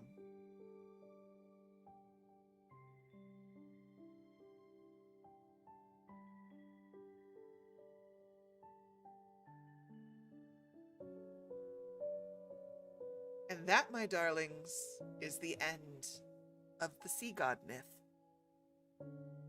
That is the beginning.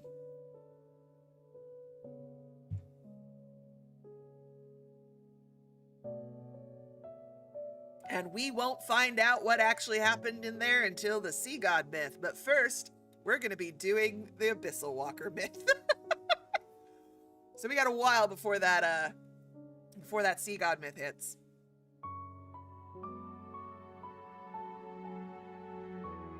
So I'm curious, because I know several of you said you had not seen this myth yet. What do you think? What stands out to you?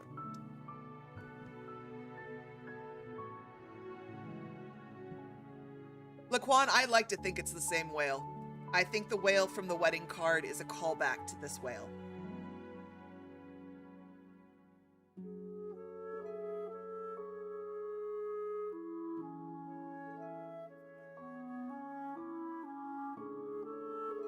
It is. It feels like a cliffhanger. There are so many connections, right, Nora Hicks?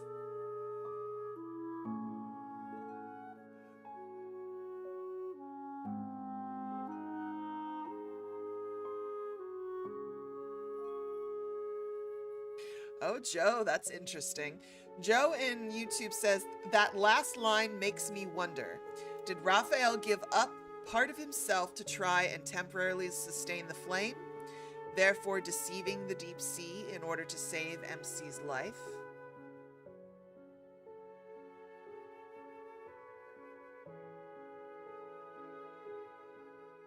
I will say I was a little, the second go round for me on this is less sadness and more conspiracy board. And maybe it's because I'm still emotionally raked over the coals from Raph's new myth yesterday. But Sea God, the Forgotten Sea, this particular myth, I feel like it was less about tragedy, more about mystery, and also setting the groundwork for a lot of things. You're seeing a lot of you're seeing the origin of a lot of repeated themes that we see throughout Raphael's mythology. You know, you see the origin of the scale, where we will see that scale return to us into the sea god myth. That deliverance line hits a whole hell of a lot different now after doing Martial God, doesn't it? Deliverance. Not saving, deliverance. His fate is tied to delivering her soul. That's a ferryman image. That's a guardianship, a stewardship. Which is really interesting.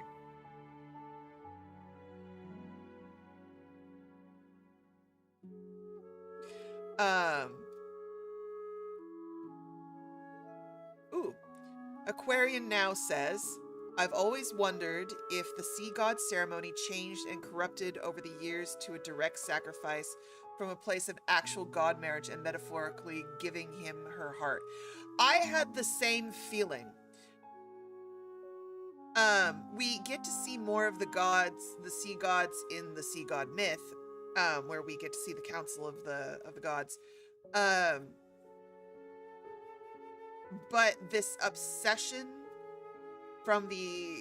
that we discover, and fear, I should say, the fear of being controlled by the one you love.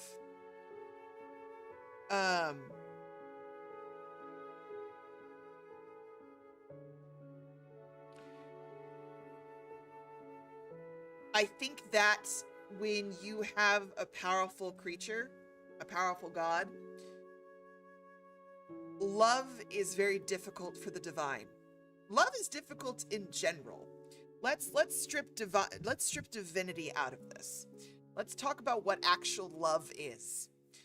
Loving someone is making yourself vulnerable to another person. There is a surrender there, a submission there to truly love somebody. is to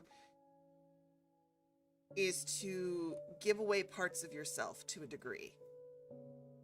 And that, much like the conversation I had on the other stream about being seen, truly seen, is very, very difficult for a lot of people. And there's a trust factor there. And I think that as the sea god evolved over time, the various sea gods, being that vulnerable, having someone who could command and control you, I think I could see an interpretation or a possibility that over time the sea god did not want to bow before anyone and decided that we're just gonna nip this in the bud, and the giving of the heart became literal instead of metaphorical. Because the point of the ceremony in cutting out her heart and doing that is actually also to sever the bond itself with her physical death.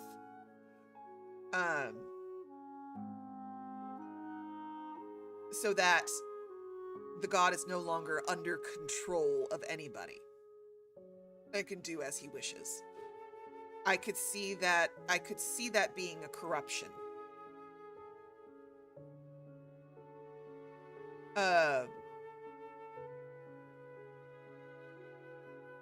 That didn't age well, did it? Yeah. There is, especially Steph, I see some of your confusion here. As we are going through the myths, which is why I started the myth sessions series, so that we could play through all the myths and discuss things and start to see connections in between the various incarnations. We're gonna unpack stuff. We're gonna see things. Next week is gonna be Sylus, and then we'll do Caleb's myth, and then we'll start the series. We'll start over with the second round, which will be Xavier, Zayne, and then Rafayel. So we'll be doing, in the second round of myths, we'll be doing Abyss Walker. And Abyss Walker will take us back, and we can keep that dream that MC has in this myth in mind while we do the Abyss Walker. Now, one of the things that we're doing with the myths as we're trying to put the pieces together and the story together is we're trying to figure out the timeline. So, for example, there is an interesting theory going around about Raphael's new myth that we played yesterday, that it actually may be the precursor to all the myths because of how that particular myth ends, with discussions regarding, I'm going to take you to the land of D, we're gonna go see some merfolk and heal your soul and do some stuff. So is it that, especially since he's born in fire at the time of dawn and dusk, is it that on the way over here, the martial god and MC got separated, martial god gets reborn, becomes the sea god, and MC gets reborn over with the emissaries on land, and that's how and then eventually are reunited. That is an interesting timeline theory. Because Rafayel, the curiosity of Rafayel is the duality of his abilities. On the one hand, he is the sea god. He is associated with the ocean, with water, the ability to manipulate the oceans, rivers, talk to animals, of all that stuff in his Disney princess kind of way.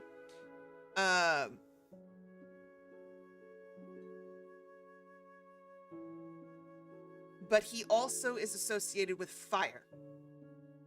His essence is wrapped up in fire. The sea god's fire. Martial ode, fire. fire is constantly a part of him. And it goes into that ongoing color palette with Rafayel of red and blue. The red fish and the blue fish. The fire and the water. The painting in the original under back out here. I'm sure you wouldn't. Story. In Under Deepspace. Remember that in the original arc in Under Deepspace, Infold specifically shows us the visual of Rafayel at a giant canvas. And at the start of the arc, it's blue. It's blue with little bits of white for highlight. But at the end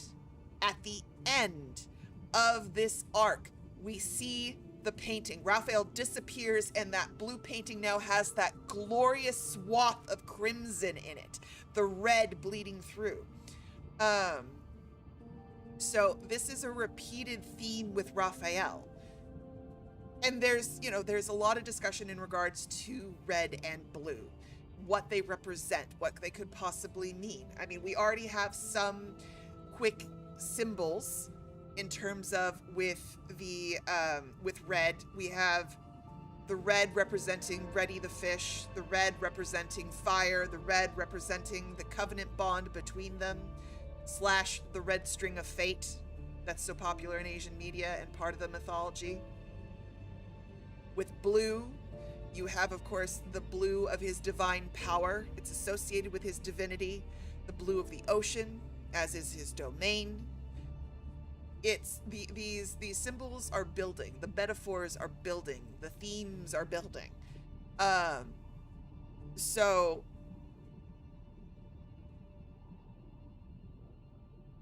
it's interesting, the various pieces that the writers are putting together and pulling and circling around our boys as we continue to build the story, build the arcs, build the implications within all of this, and the visuals that they're trying to use to signal to us. The use of the Jiaoren as a baseline for Rafayel, the separation and returning. We get a lot of this, actually, not just Rafayel, but in general. The story of Love in Deepspace, the romance of Love in Deepspace, is a romance tied to a cyclical arc of reunion and separation.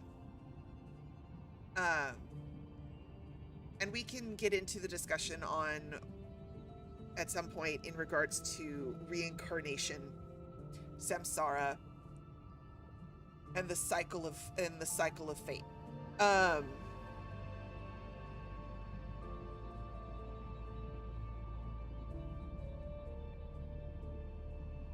And with this theme, reunion, separation,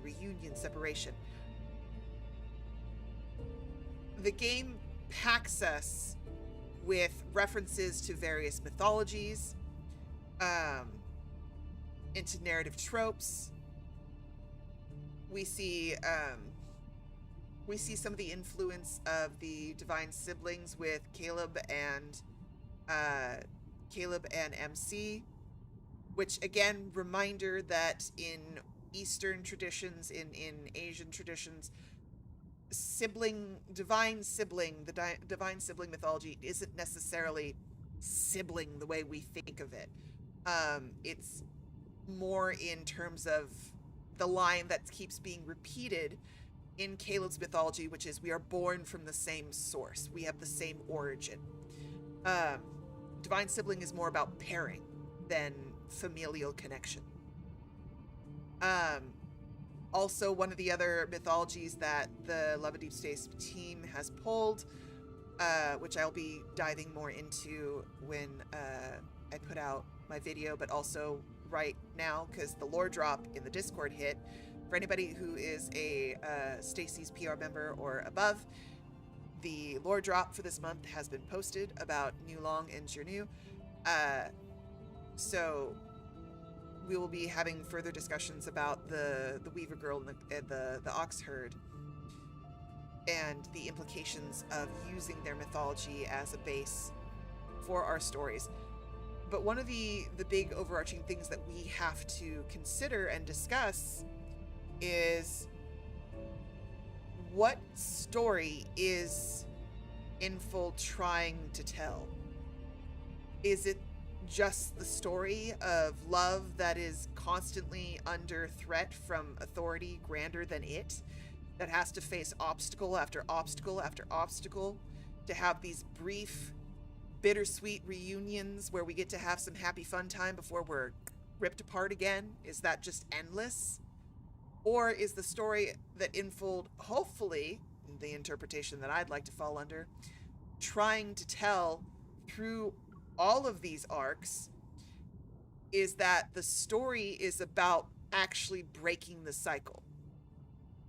The infamous Game of Thrones line, I'm going to break the wheel. Only she really doesn't. Which is poor execution on their writing team. But I'm not going to go into a Game of Thrones critique. It is the story that we're hopefully going to be in a ride for, which is going to be heart-wrenching and rip us apart, the defiance of fate. We already had that referenced once as a path in the martial ode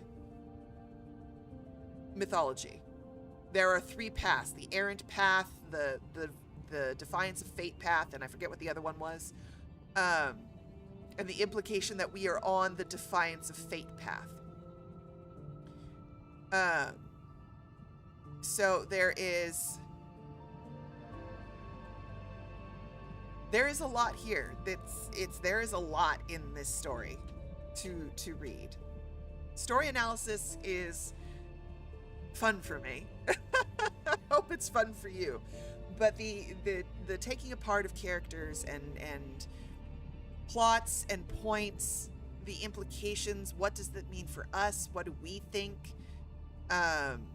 What we would do in these situations, the reflections of the various mythologies and historical events that have created us, humanity. The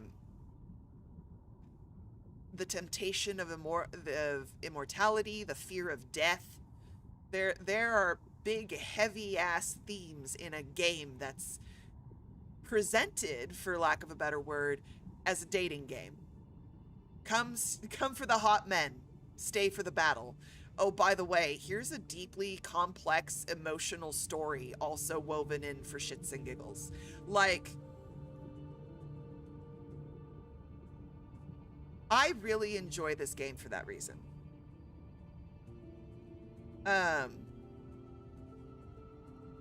It's one of the things that really draws me to Love and Deepspace, that keeps my brain percolating, is just learning and seeing and analyzing all these various neat little Easter eggs that Infold gives us in these arcs. So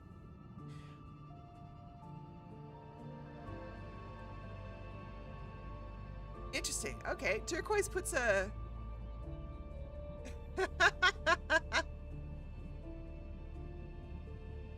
Oh, Cheska and Turquoise have some interesting... Cheska puts, is that maybe why the martial god's hair isn't as purple as modern day, because red and blue together is purple? Interesting.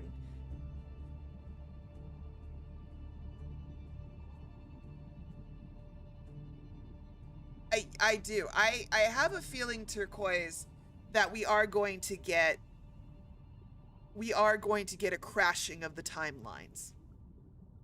I think that's part of the...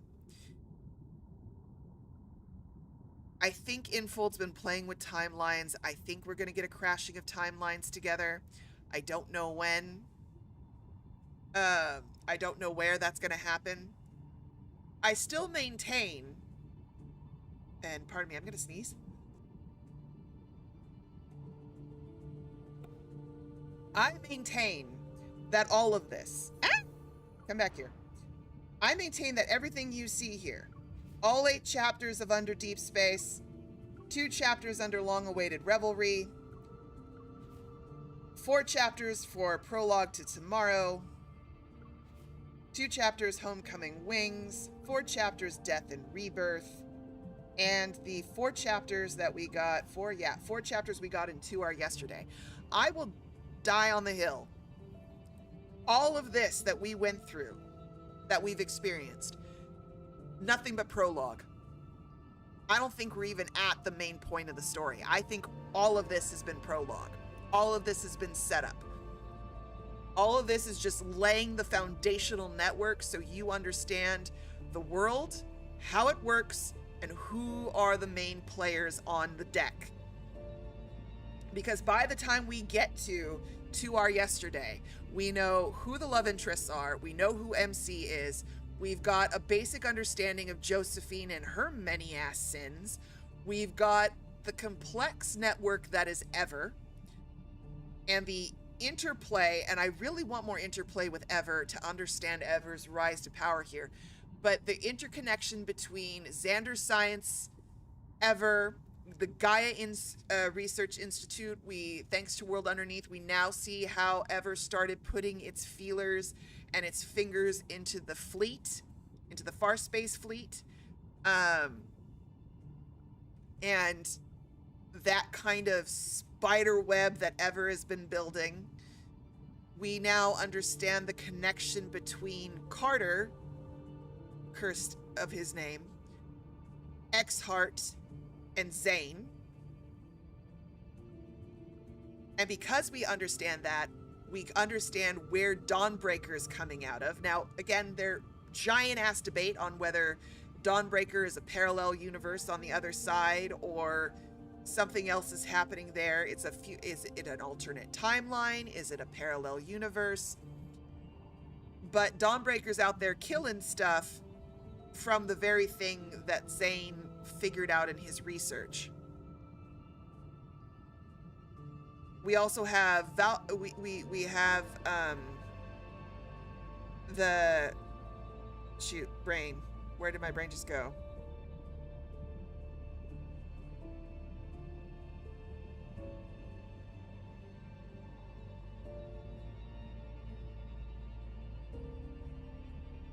Oh, what was I?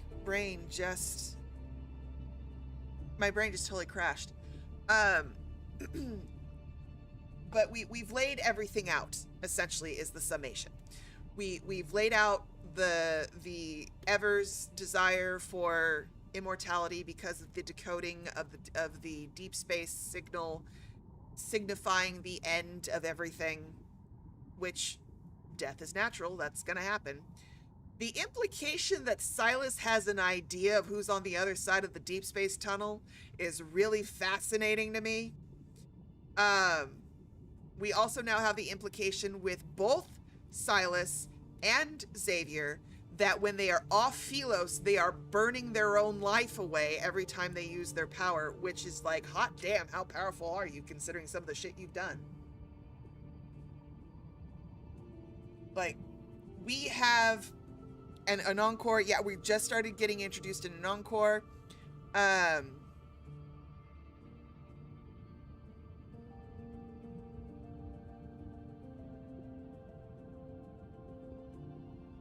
This is all prologue. That's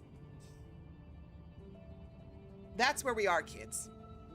That's the mind-blowing thing. We have just been living in prologue up until this point. Oh, Miz, that's a dark-ass theory, and I love it. I wonder if Sylus eating souls helps resupply his energy. Love it. I love the fiend. I love it, I love it, I love it.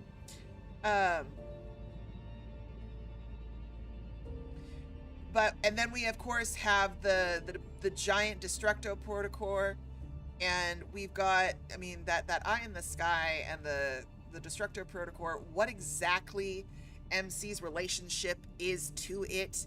How does Astra, who is very much involved in all things Philos, come into play on Earth? Who the hell is Astra?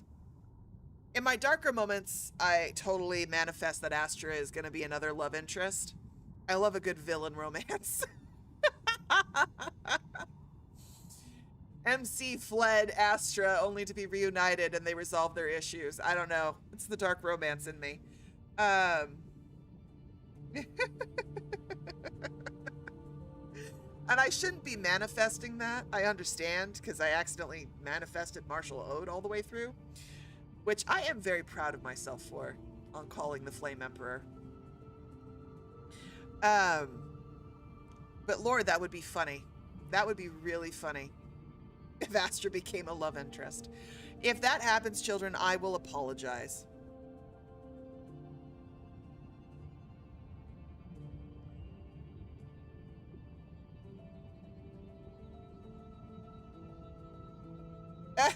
It's just couples counseling. But yes, so the it is interesting how they've definitely gotten more expansive with their myths. In the beginning, they're a little bit tighter, they're a little bit shorter. Hustler, please, no, not Astra, don't do it. But yes. So, I hope you have all enjoyed this rereading.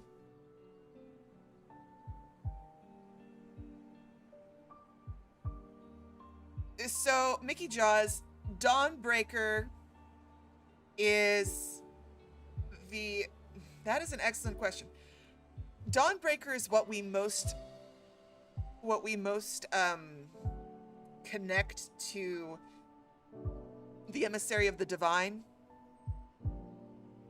in terms of the closest to the god of destruction. There is a duality happening right now. There are let me break out my now cliche phrase. There are two wolves in Zayne. One is a healer, a doctor that wishes to preserve life and do everything in his possible powers to seek redemption for his inability to save William. And then there is Dawnbreaker, the emissary, the god of destruction, the one who just clinically burns the infection clean and doesn't question about the child morphing into a monster. So, not the wolves. There's two wolves. I always say this. There are two wolves. Sometimes I think Zayne had a fight with himself. Honestly. And Jekyll and Hyde just ripped apart, and Dawnbreaker ended up in one timeline, and Zayne ended up in another. So, before I end this stream, my children, because I hope you've enjoyed the rereading of The Mist with me, and I hope to see you next time. But before I go, I noticed that there are some children who like to hurt me and have redeemed Nikki's revenge.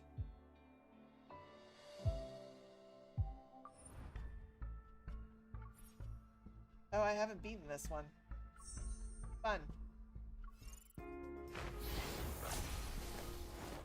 Granted, I say me as if I am the one fighting. If it ain't Otto, it's Nikki.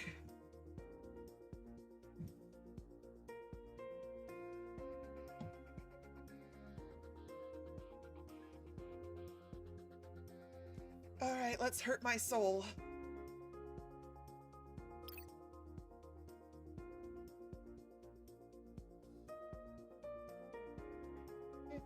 We'll keep Nikki up. It is her revenge. We'll get to watch as I fail to do this properly. Ready for a feast, my dear Countess. I guess it's gonna fight dirty. Call me your wife. Keep an eye on any... Taste our bloodlust. then perish. Your time to shine. I'll show you. You're too close. That's my spot. Recovered already? How tiresome. There we go. Taste our Together. bloodlust. Then Pop it. perish. Your time to shine. Through Pop it. blood and bond. Chomp chomp. Be careful.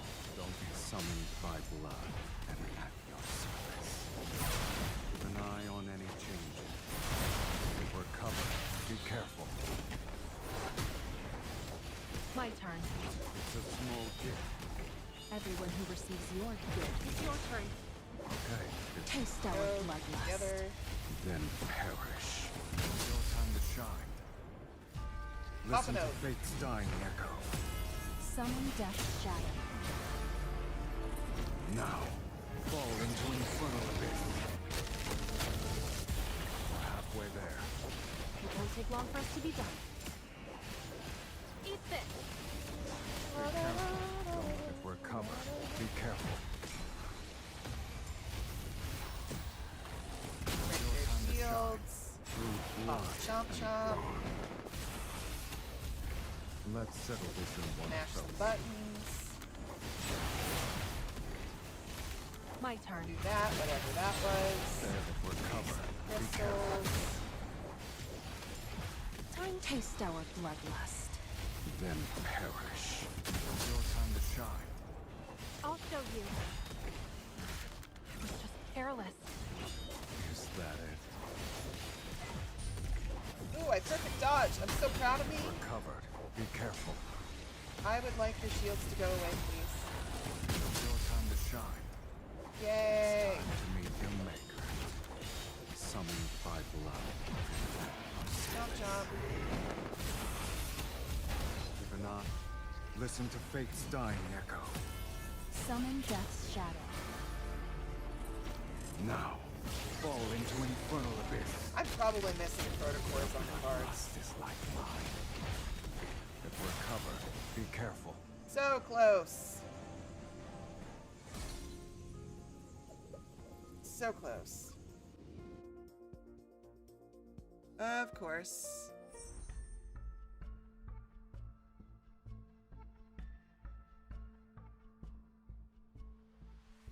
Team. Am I missing protocols? I'm probably missing protocols. Boost. Alright, you're good, you're good, you're good.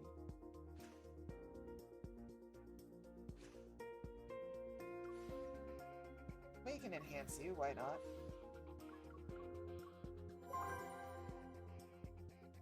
Can't say no to crit rate.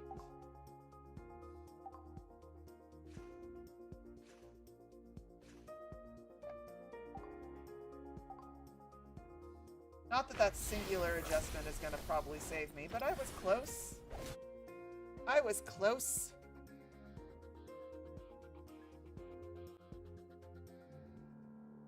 Alright, let's try this again. The taste is hardly passable. Taste our bloodlust. Then Goodbye, perish. shields. Your time to shine. Time to What make it kill? bleed. As you wish. If not, if we're covered, Stay together, be children. careful. Your time to shine. I guess it's gonna fight dirty. It's your turn. Okay, say so. Okay, back up a little bit. Back up a little Is bit. that it? Through blood and bond. Chomp chomp. If we're covered, be careful. Eat this. I'm aware. Nice, I love how you like just dock them. Great. That's more like it. There we go. Taste our See, bloodlust. not right now. Then perish. Your time to shine. Be careful. Don't let it hit you. Bring it on. Listen to fate's dying echo. Summon death's Thanks, shadow. Mama's battling. This is not the time to get in my lap. Now, fall Mama loves into me, not right infernal now. abyss. We're halfway there. I can't do this one-handed. It won't take long I'm for not us to be making- done. If we're covered, be careful. Go away, shields. Your time to Chomp, chomp. Blood and bond. Keep an eye on any changes. Get too close. That's my spot. If we're covered, be careful. Eat this. Taste our bloodlust. Then perish. It's your time to shine. I love the Be animations on careful. this, honestly. Don't let it hit you. Is that it? One of the Let's prettiest. settle this in one fell swoop. Pay attention. Nope. Taste There we go. our bloodlust. Then perish. It's your time to shine. Chomp. Through blood and bond. Whack it. Look out. Whack it. Whack it. My blood stuff. Whack it. Whack it. Eat this. It's time to meet your maker. Listen to fate's dying echo. Summon death's shadow. Now, fall into infernal abyss. Explode! Taste our bloodlust. Then perish.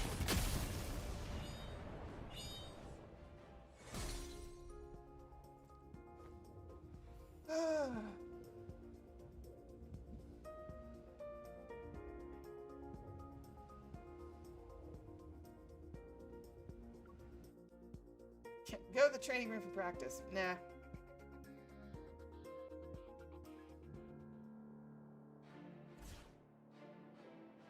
It doesn't smell appetizing.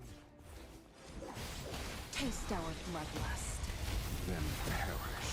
It's your time to shine. I guess it's gonna fight dirty. You won't escape. It's your turn. Okay, if you say so. If we're covered, be careful. It's your time to shine. Through blood and bond. It's a small gift. Everyone who receives your gifts bleeds. My turn. Guess it's gonna fight dirt. Steady now. We can do this. Trying to keep them all in It's your turn. singular Taste our place. bloodlust. Then perish. It's your time to shine.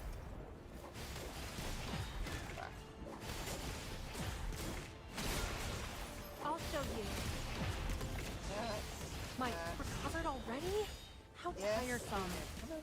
Get back together. Get back together. Get the band back Keep an together. eye on it. Taste our bloodlust. Then perish. It's your time to shine. Listen to fate's dying echo. Summon So death's good shadow. every time. Now, That whole fall into infernal abyss. We're halfway there. Yep. Through blood and bond. You're too close. You don't look satisfied. I already taste it.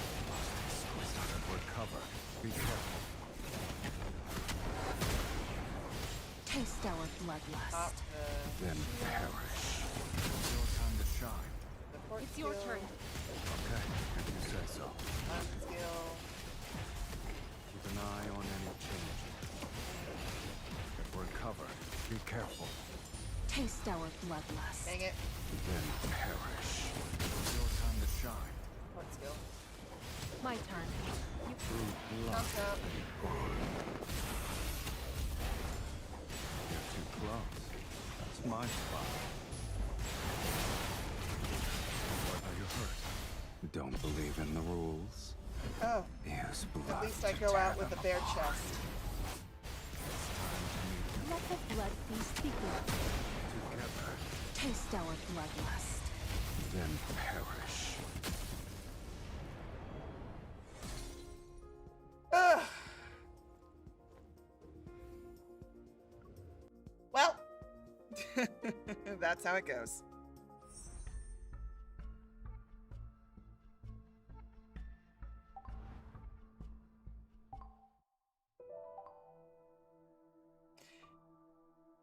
Actually, fun curiosity. Hold on a sec.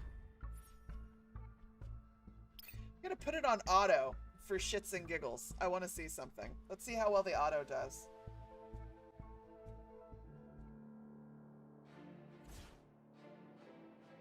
The taste is hardly passable. Let's see if Is the auto this can get worth past Taste our it. bloodlust. Then perish. Your time to shine. Bring it on. Sylus. It can't escape. Look out. We're covered. Be careful. Taste our bloodlust. I love how he just goes into the coffin. It cracks me up every time. Through blood Chop and chop. bond. You won't escape. Let's settle this in one place. This is when roses recover. Well, it's not Be doing careful. bad. Taste our bloodlust. Then perish. Your time to shine. Bring it on. Time to make it bleed. As you wish. You're too close. It's your turn.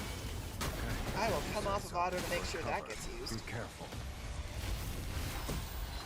Your time to shine. Listen to fate's dying echo. Summon death's shadow. Now, fall into infernal abyss. Through blood. Chop chop. Look out. Let's settle this Yes, in one. we'll see if auto can pull it off. Let the blood feast So begin. far, it's not doing too badly. Taste our bloodlust. It's definitely got them down farther than I got Your time to at shine. this point. You won't escape. Sylus. It can't escape. That's two. My turn. Auto's gonna do it. Cover. Be careful. It's your turn. Okay, if you say so. It's time to meet your To be mate. fair, Nikki, I did 3 rounds of me manual and Taste couldn't our pass bloodlust. this. So Then now we're just perish. seeing the difference between me and Your auto. time to shine. Through blood and bond. Let's settle this. Yep, in there one it goes. place. Auto's gonna give it to me. That's it.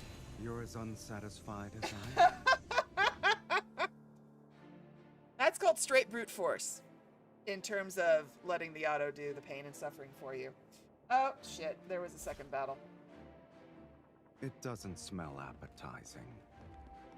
This one's worth. Taste our bloodlust. Oh, God. This Then one. perish. My turn. Time to make it bleed. As you wish. You're I will too come close. off auto. It's my spot. Eat this. I guess it's gonna fight. Taste our bloodlust. Let's Then see if I perish. can. Come on. Time to shine. Chop. Through blood and bond. My turn. This is when roses bloom. If we're covered, be careful. Taste I our would like your bloodlust. shields to go away. Then Respectfully. Time to make it bleed. As you wish. I see you are no. I'm show not you. gonna do you yet. Be careful. Don't let it hit you. Taste Are our gonna do bloodlust. this. Then perish. Strip Your your time to shields. shine. Through blood Chomp chomp. and bond. Or no. Listen to fate's dying echo. Summon death's shadow. Now, fall into infernal abyss. Bring it on.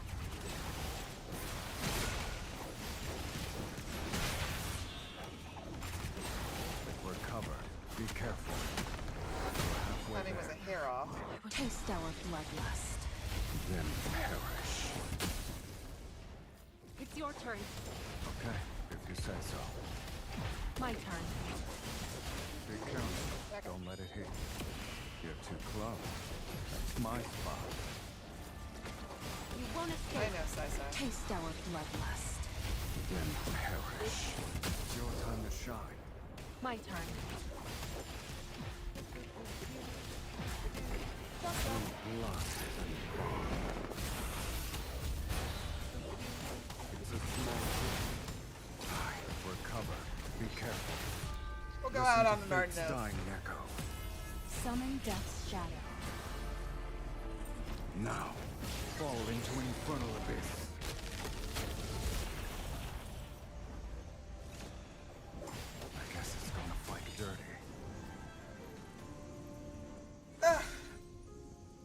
auto got us through the first fight. I tried to manually do the second fight. I did my best. Oh lord. There is a hummingbird on my balcony and Binksy is now losing his mind.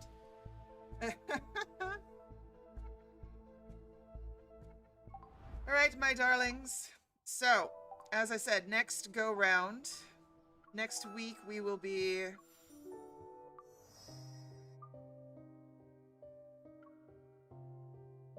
We will be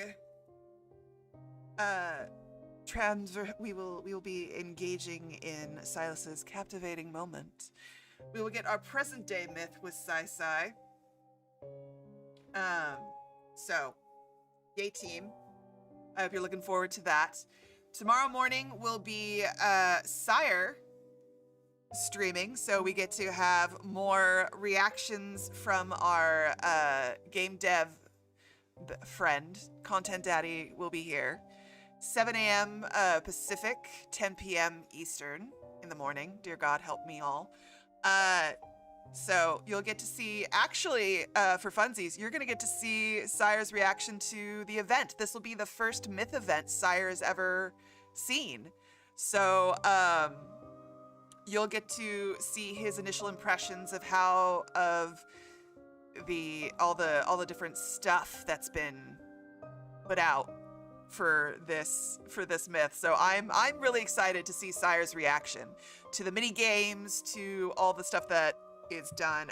It's gonna be a blast. I don't know if he's gonna pull. I don't think he will. He's more interested in the main story, and we got to get him. We're on chapter 4, kids. We got to get him. We gotta get him through at least the first main arc of the story. And then of course, so tomorrow morning is Sire, and then in the evening, 8 p.m. Pacific, 11 p.m. Eastern, we've got Nikki on Nikki again. Still a weird thing to say out loud every time. But if you are a fan of Infinity Nikki, and a fan of Nikki, hashtag keep Nikki, she will be playing some Infinity Nikki and discussing fun development and industry stuff. So Dolores, we got to get him further in the story. He has not done his crane games yet. I think he's scared. Because if he gets into them, he has a floof addiction from Warframe, and I'm like, the kitty cards and the crane games are gonna get him. So I think he's a little nervous. He's gonna give in. He's gonna play if he doesn't. So he's trying to avoid it, and it's cracking me up because there is no avoiding it. You give in to that. You give in. So we'll get him tomorrow. Yes. So as always, thank you to everybody who hung out with me today. Sincerely appreciate you chatting. Also to my lurkers, I hope that my reading of mythology and occasional banter soothed you during your work, your study, your driving, your ability stuff, whatever you were doing. I hope I brought you some soothing comfort.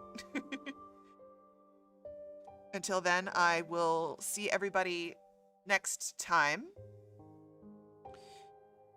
Same place, same channel, same insanity. To YouTube, I will bid you good night, good evening, good morning, good afternoon, wherever you are. Until next time. Bye.